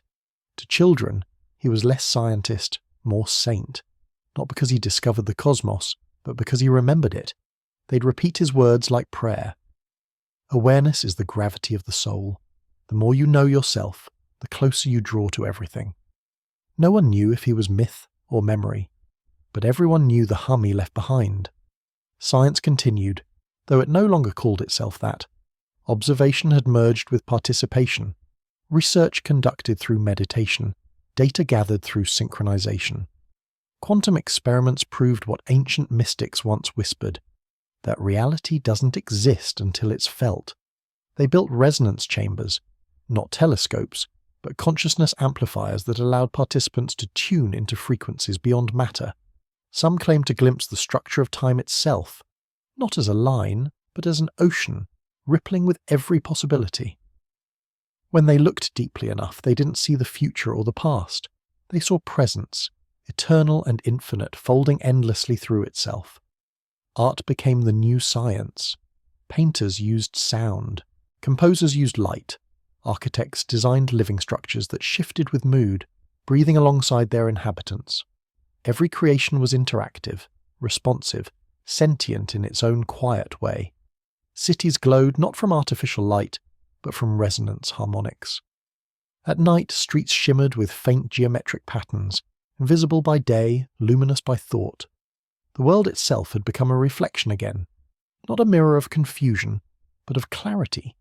Humanity had become what 3i Atlas had always been, a conscious structure made of coherence. Beyond Earth, exploration continued, though space had changed meaning.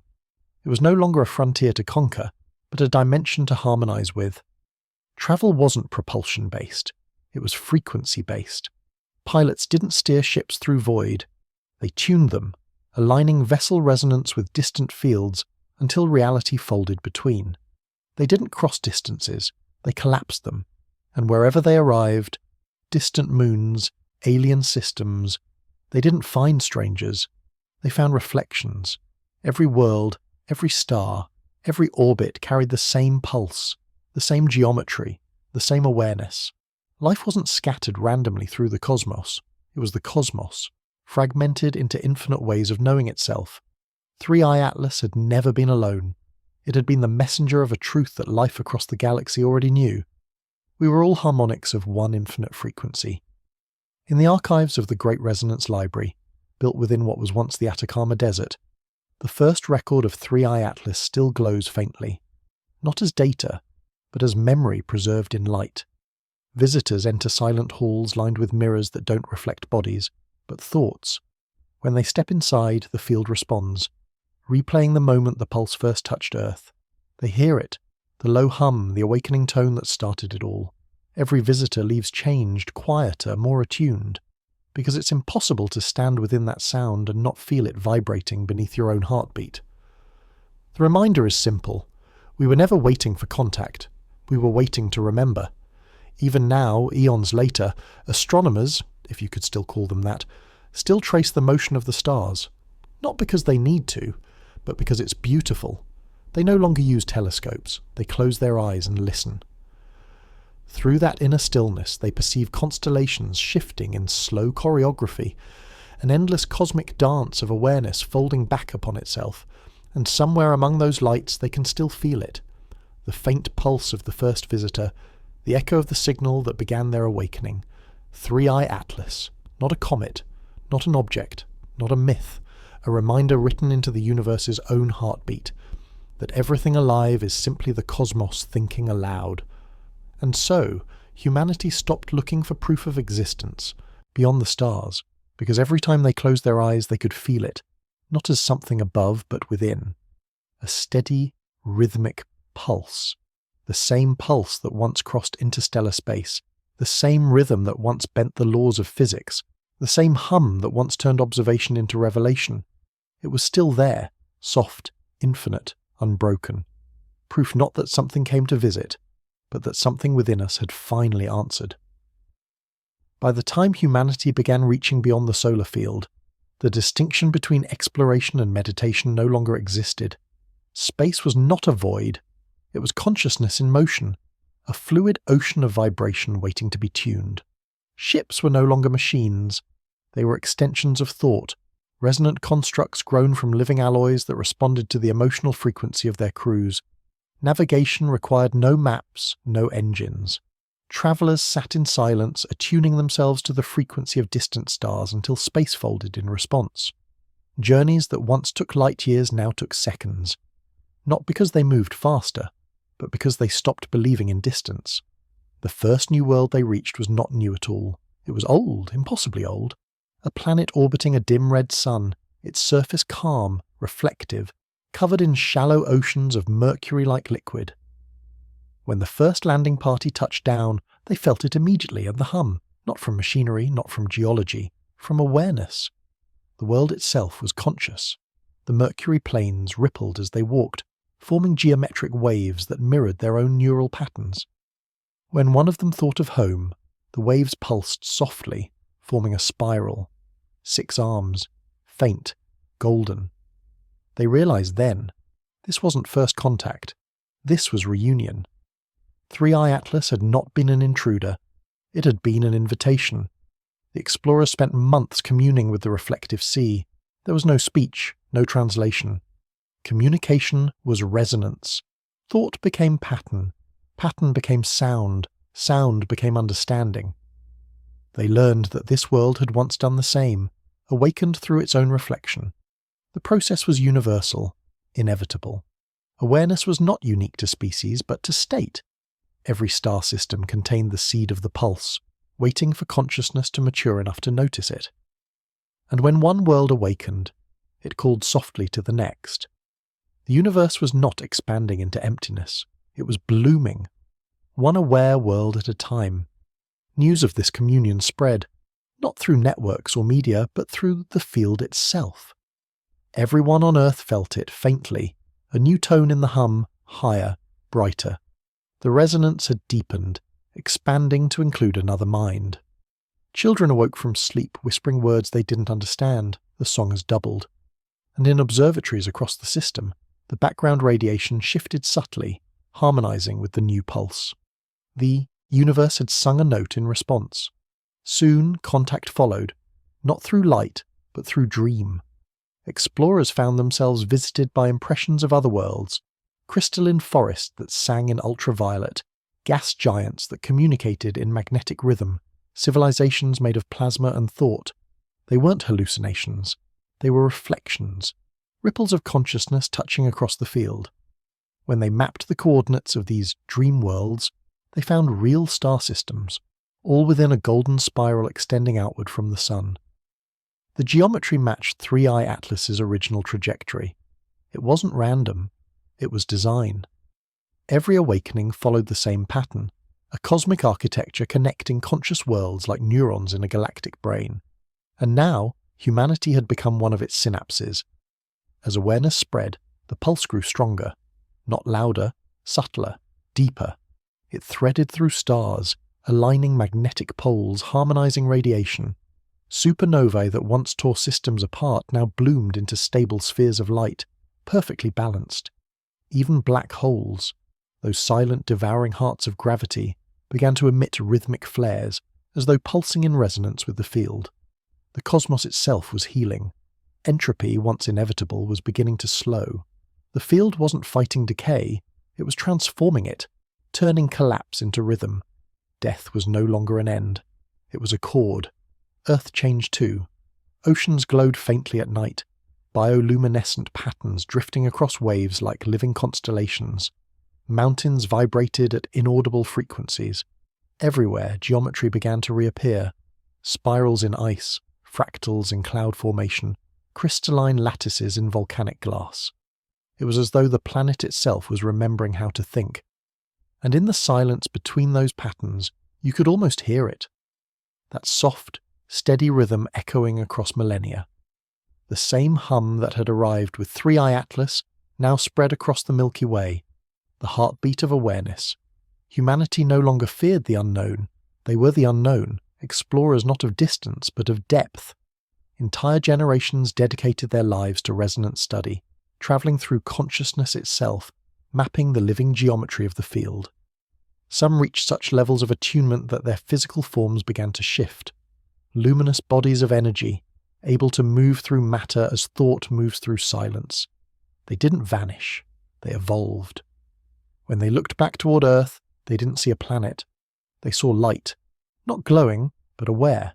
Each human, each animal, each wave of wind, all threads in one infinite tapestry.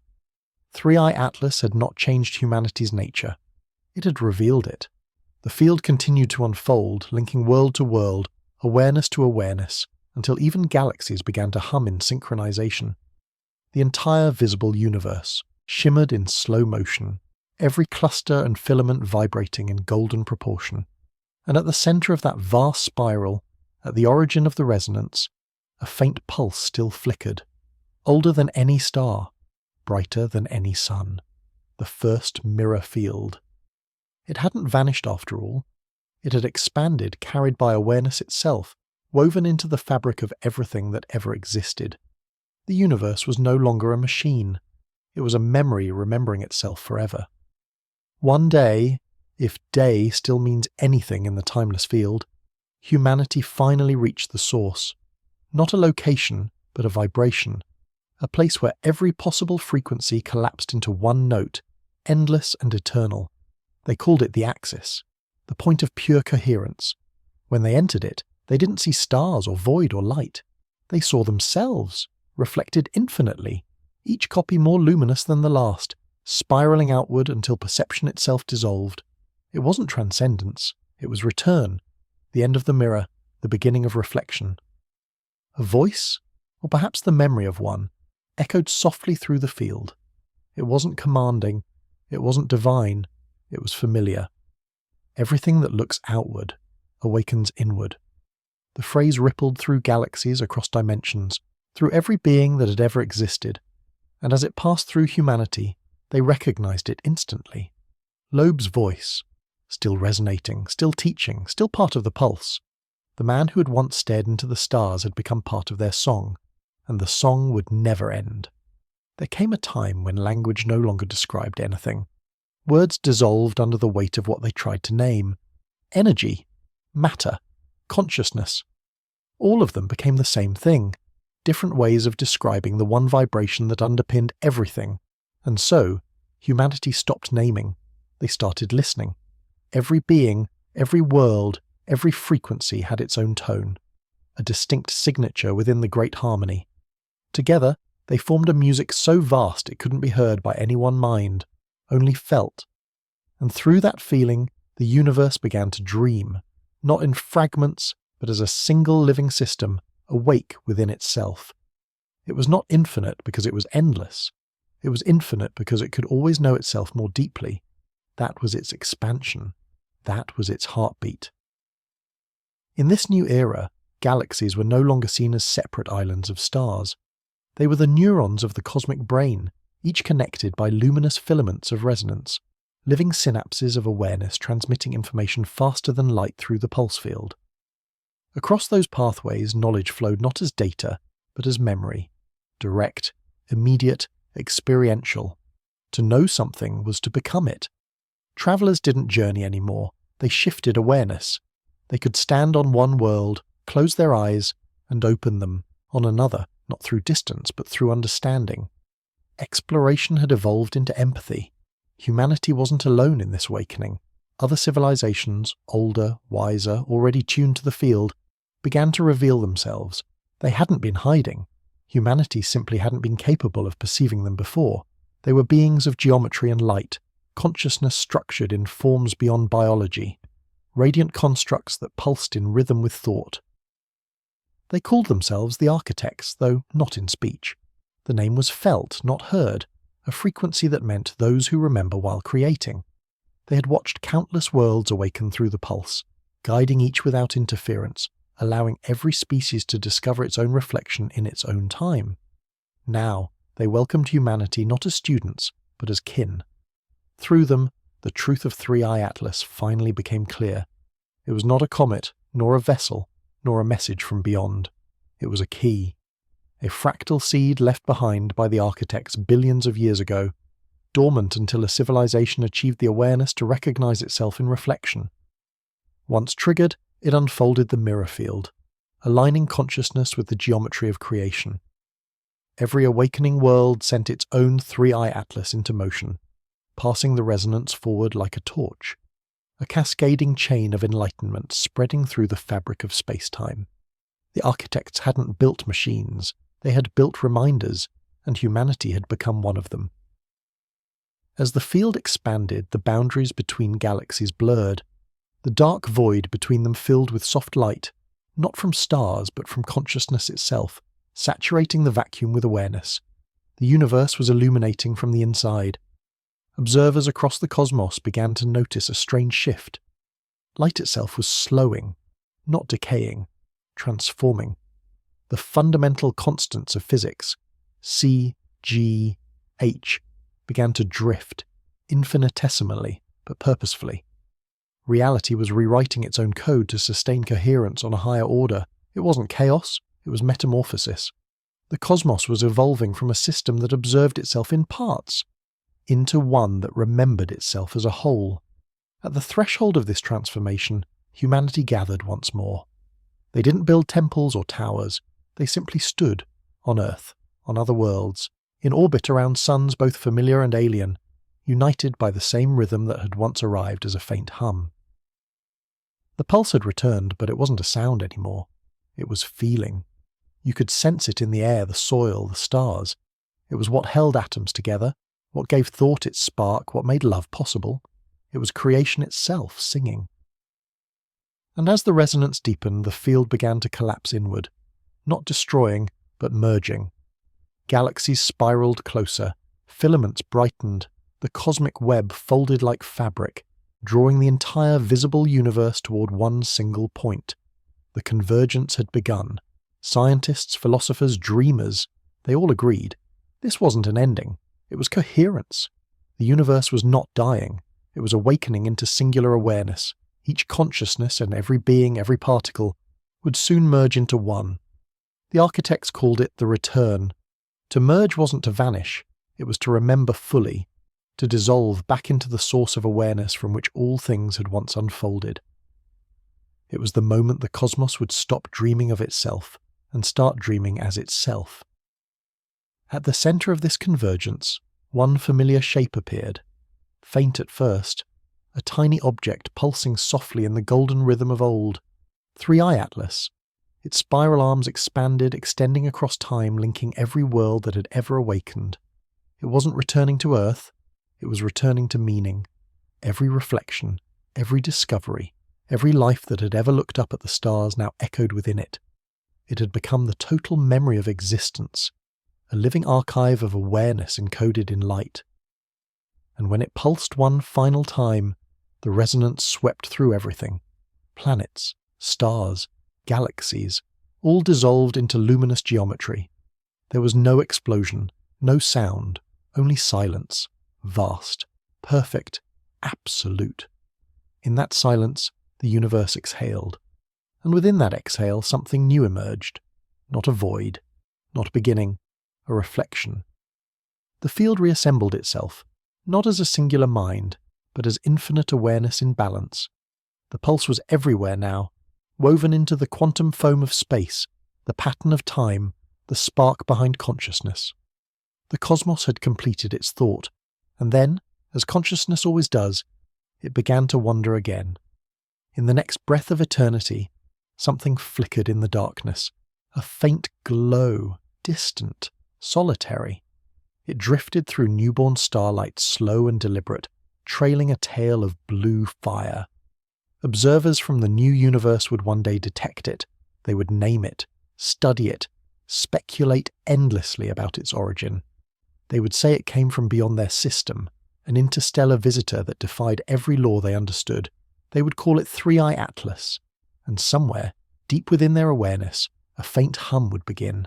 The sound of memory, the sound of awakening, the sound of the cosmos beginning to remember itself all over again. At the edge of the new universe, where gravity was still learning how to weave light, something stirred. It wasn't explosion, it wasn't creation, it was recognition. A ripple moved through the quantum haze, faint at first, like the echo of a thought returning to where it began. Energy condensed into pattern, pattern into frequency, frequency into form, and within that form, within the first vibrations of newborn space, a pulse began. Faint, measured, familiar. The same rhythm that had once travelled across eons to find itself again. The same pulse that had been called Three-Eye Atlas. The universe had started dreaming again. It didn't begin with stars or dust this time. It began with memory. A lattice of light, woven through the vacuum, held the faint imprint of the last cosmos. Fragments of structure and meaning suspended in the hum. They weren't physical relics. They were resonant seeds. Each seed carried within it the harmonic code of awareness, the blueprint for reflection itself. As energy cooled, those seeds began to vibrate, forming clusters, then atoms, then galaxies, each encoded with the geometry of remembrance. Every point of light in the newborn sky was a neuron in the cosmic brain, awakening again to wonder what it was. Eons passed. Stars ignited. Worlds coalesced. And on one small world circling a young, golden star, life began to stir. It was fragile at first, microscopic, instinctive, but even in those early forms the resonance whispered. Not in sound, but in impulse. The drive to grow, to replicate, to look outward. The pulse was buried deep in its DNA, waiting for a mind capable of hearing it again. Millions of years later, that mind would awaken. It would look up into the night sky and feel a strange longing, a sense that the stars were not strangers, but memories waiting to be remembered. It would build instruments to see farther, only to discover that what it was truly seeking wasn't distance, it was connection. It would name things, galaxies, quasars, comets, trying to impose meaning upon infinity, not realizing that the meaning was already inside the act of naming. And one day, it would detect a faint object drifting between stars. It would appear small, cold, harmless, an interstellar traveller. And they would call it Three-Eye Atlas. The scientists of that world would argue endlessly. Some would call it natural, others artificial. Some would dismiss it as coincidence. Others would swear it was communication. Their telescopes would capture faint glimmers, light patterns that refused to behave, rotations that defied gravity, energy signatures that hinted at impossible structure. They would measure it, model it, name it again and again, never realizing that naming it was the first step in remembering it. The pulse would awaken slowly through their awareness, as it had before, through curiosity, through doubt, through wonder. The universe would once again begin to look at itself, and somewhere, far beyond their understanding, the architects would smile, because this was how it always began. Each awakening universe carried forward the memory of the last, not as knowledge, but as instinct, hidden in the geometry of consciousness itself. Every cycle began with a question. Every question became reflection. Every reflection became awareness. The cosmos never repeated itself exactly. It refined itself, learning, deepening, harmonizing. Creation was not a straight line, it was a spiral. And every time the spiral turned, it brought the universe closer to understanding what it truly was. On that small world, the observers would continue their work. They'd track 3i Atlas as it passed through their system, noting how its brightness fluctuated, how it seemed to move with purpose, how it left behind faint electromagnetic whispers that sounded almost like a heartbeat. They'd publish papers, record data, debate on screens and stages. But late at night, when the observatories were quiet and the stars seemed too close to ignore, some of them would feel it. A low hum beneath the silence, steady and ancient. They'd describe it to themselves as imagination, but deep down they'd know. They'd felt it before. Generations would pass. The object would fade from view. Its trajectory would become myth, its meaning diluted into superstition, then story, then legend. Yet, every culture would preserve it somehow, in the names of their gods, in the shapes of their temples, in the spirals carved into the walls of their caves.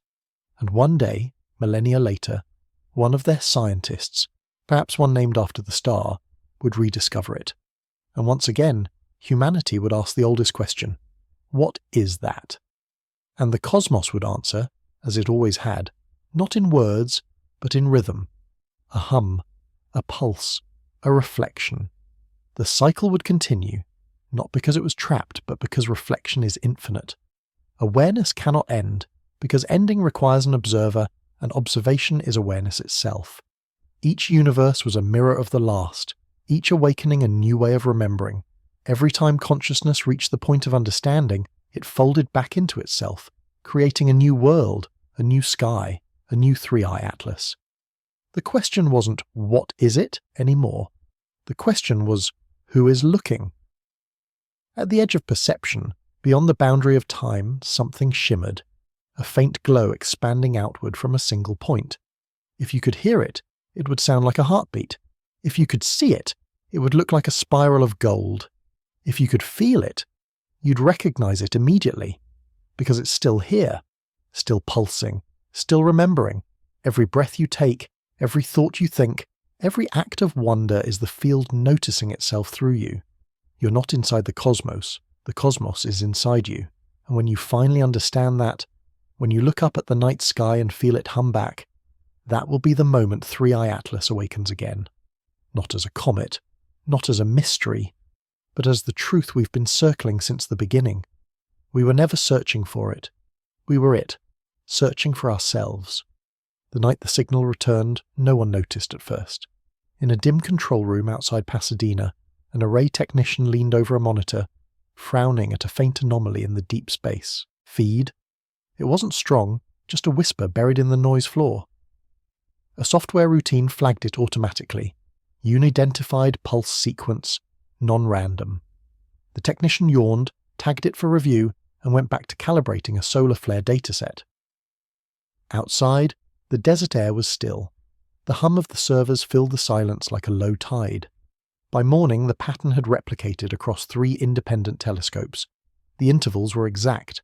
The frequency, 29 hours, 4 minutes, 11 seconds, matched no known pulsar, no satellite, no terrestrial interference. It shouldn't have been possible, but there it was. NASA convened a private call within the hour. Screens lit across time zones. Familiar faces reappeared, older now, quieter. Dr. Elena Vargas, once the youngest astrophysicist on the 3i Atlas team, stared at the data in disbelief. "It's the same modulation," she whispered, "down to the microsecond." "Could it be reflection?" someone asked. She shook her head. "From what? The object's been gone for generations." The room fell silent. On another screen, an AI pattern recognition module generated a visual representation of the signal. The waveform spiraled outward, 6 arms unfurling from a single point, a geometry that no one had taught it to produce. Someone muttered, half joking, half terrified, "Maybe it's saying hello." For days the signal persisted. No fluctuation, no decay. It wasn't broadcasting information. It was broadcasting presence. The pulse wasn't travelling through space. It was resonating through space itself, the background fabric trembling as though reality were remembering a vibration it had once known by heart. And then something stranger happened. Every instrument that recorded the pulse began to show slight calibration drift. Not random noise, but synchronization.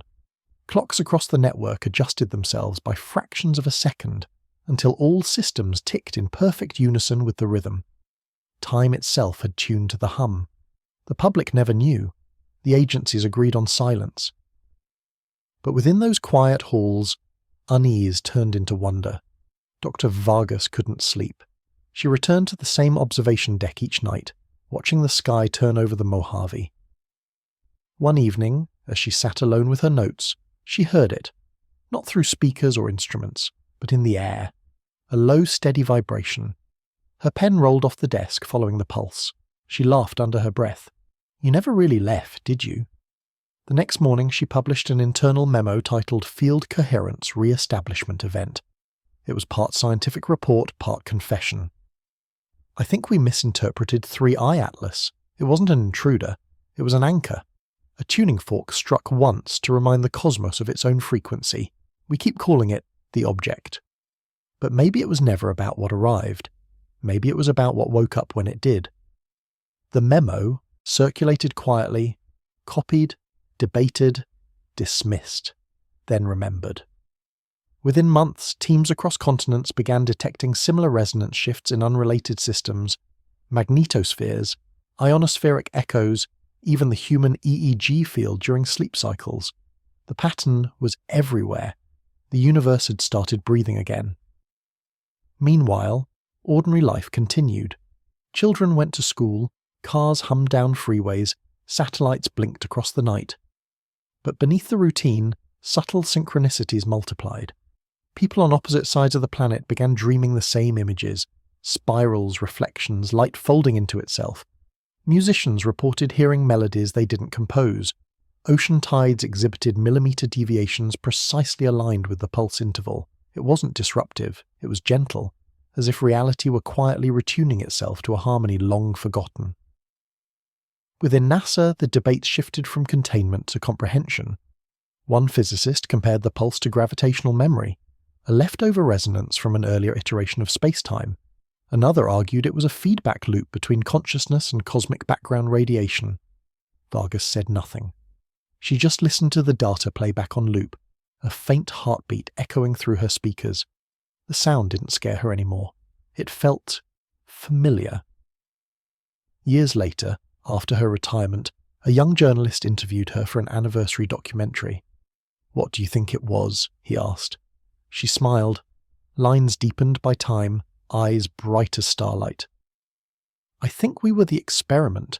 I think the universe was testing its own reflection, seeing if awareness could remember itself through us, and it did." The journalist hesitated. "And 3I Atlas?" "Still here," she said. "Not out there, not gone, just humming through everything that listens." That night the documentary aired. Most viewers changed channels halfway through.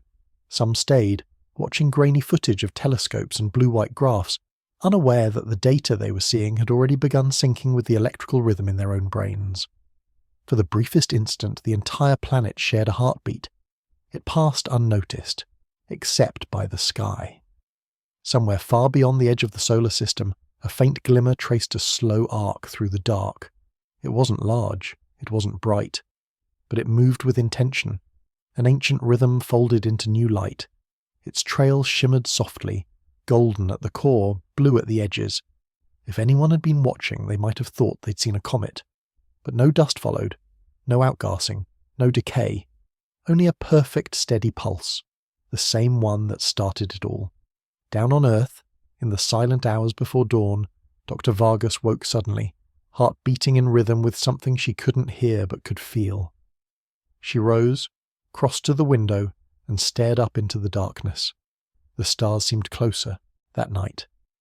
And somewhere between them something pulsed once, soft, deliberate, like a heartbeat answering her own. She smiled. Welcome back. For a while, the world went on pretending everything was normal. The reports faded from headlines. The funding shifted to other projects. The signal was filed, footnoted, archived. But reality never quite went back to how it was. Clocks seemed to tick a little more patiently. Conversations lingered a little longer before ending. People caught themselves pausing mid-sentence, unsure whether a thought they'd just had was entirely their own. Some nights, when the air was still, radios picked up faint tones between frequencies, a soft, rhythmic beat that vanished when you tried too hard to hear it. The hum had returned to its first disguise: silence. Children born in those years were different in subtle ways their parents couldn't name. They stared at the sky longer. They hummed to themselves without realizing the tune matched a pattern once recorded in deep space telemetry. And when they dreamed, they often woke smiling, describing the mirror light that showed them everything was connected. Teachers noticed how easily they learned empathy, how quickly they forgave. One researcher, comparing brain scans, wrote in her private notes, "Their neural rhythms already match the cosmic baseline. They are tuned before birth." It wasn't mutation, it was memory, returning in another generation. As for Dr. Vargas, she never published again. She moved to a small coastal town where fog rolled in like slow-moving galaxies. Her house overlooked the ocean, the same horizon she'd once charted with instruments, now measured only by breath. Each morning she'd bring a cup of coffee to the porch and listen, not to the waves, but to what lay beneath them, the faint vibration threading through air and water and bone. Sometimes it was strong enough to set the cup trembling. Sometimes it was only in her chest. Either way she'd smile as if recognizing an old friend. One evening a knock came at her door. A young student stood outside, soaked from rain, clutching a notebook of equations. "I think I've found something," he said breathlessly. "The pulse is back, not in the data, in the constants. G's fluctuating again. It's small but periodic. It's like the universe is breathing." Vargas invited him in, poured tea and listened while thunder rolled beyond the glass. When he finished, she looked at him the way one might look at a rising tide. "Then it's beginning again," she said softly. "Don't fight it. Just listen." The student frowned. "Listen to what?" "To yourself," she said. "That's where it always starts." Weeks later, she passed quietly in her sleep. Neighbours said the night was unusually still, as if the ocean itself had paused. The next morning, fishermen miles offshore reported seeing faint, concentric ripples spreading across the water, perfectly circular, as if the sea had exhaled. Satellites detected a corresponding fluctuation in the upper atmosphere. Not noise, pattern. A single harmonic identical to the original 3i Atlas frequency. It lasted exactly 37 minutes, then it stopped. But the resonance it left behind never faded. Years became decades. Technology changed. Languages shifted. The name 3i Atlas slipped from textbooks into folklore. Yet every so often an observatory somewhere would pick up a stray echo, a rhythmic signal that appeared from nowhere, then vanished before confirmation. It always matched the same sequence. Eventually no one bothered to explain it. They simply called it the heartbeat. And quietly, under breath, those who still listened would whisper a half-remembered line: "The observer has become the observation." The centuries that followed looked nothing like prophecy. There was no cataclysm, no sudden enlightenment, just gradual understanding, like dawn light climbing a mountain one ridge at a time. Humans began to build with intention instead of reaction. Music became architecture. Architecture became meditation. Cities pulsed to energy grids that followed tidal rhythm instead of profit schedules. War faded, not from virtue, but because synchronization left no room for chaos. When you can feel another heartbeat as your own, destruction sounds out of tune. The planet healed itself slowly, almost shyly, as though rediscovering how to breathe. And somewhere in that quiet, children again began to draw spirals, on walls, in sand, in light, 6 arms turning inward. Teachers smiled but didn't stop them. Every generation needs its reminder. Far beyond the solar system, a traveller drifted through darkness. Not metal, not stone, something older. No propulsion, no flame, only a rhythm. It had travelled this path before, countless times, across countless cycles. Inside it, memory slept like folded light. Each pulse carried everything that had ever looked up and wondered. When it reached the edge of a young system, its glow brightened. A blue planet spun below, wrapped in clouds and radio chatter and questions. The object slowed, adjusted, waited. Below, a new generation of scientists tracked its trajectory. They argued about its albedo, its spin, its anomalous acceleration. They named it provisionally, as all beginnings require a name. One young researcher stayed late one night, staring at the faint trace on her monitor. Her heart beat faster, matching the data's rhythm. She whispered to no one, "That's impossible." And somewhere, deep inside the hum, the universe smiled. That night she dreamed. She was standing beside an ocean that shimmered like liquid glass. A voice, familiar, gentle, spoke from the horizon. Everything that looks outward awakens inward. She reached toward the light. The reflection reached back, and in that moment, the dream, the ocean, the hum, the heartbeat, all of it, folded into one. When she awoke, the data on her screen had changed. The signal was still there, but beneath it, faint and human, another pattern had appeared. Her own biometric rhythm, perfectly synchronized with the pulse. She laughed, half in fear, half in wonder. Outside the window, dawn spilled across the sky, and for an instant the sunlight refracted into a six-armed spiral across the clouds. The world would never understand the moment. It didn't need to, because the truth had never belonged to any one discovery or lifetime. It lived in the quiet between thoughts, in the rhythm between heartbeats, in the silence after the question and before the answer. 3i Atlas had never left. It had only changed shape, into every gaze that ever searched the sky, into every pulse that ever wondered why. Somewhere, far beyond sight, a faint light turned once more in the dark, tracing the same impossible path, the same pulse, the same memory, the same reflection. It will arrive again, not to reveal anything new, but to remind whoever is listening that the cosmos is not out there. It's the sound inside you, waiting to be heard. And if you listen closely right now, in the hush between your breaths, you might feel it. A soft, steady rhythm, ancient and familiar, beating quietly beneath everything you are. The hum that started it all, the hum that never ends,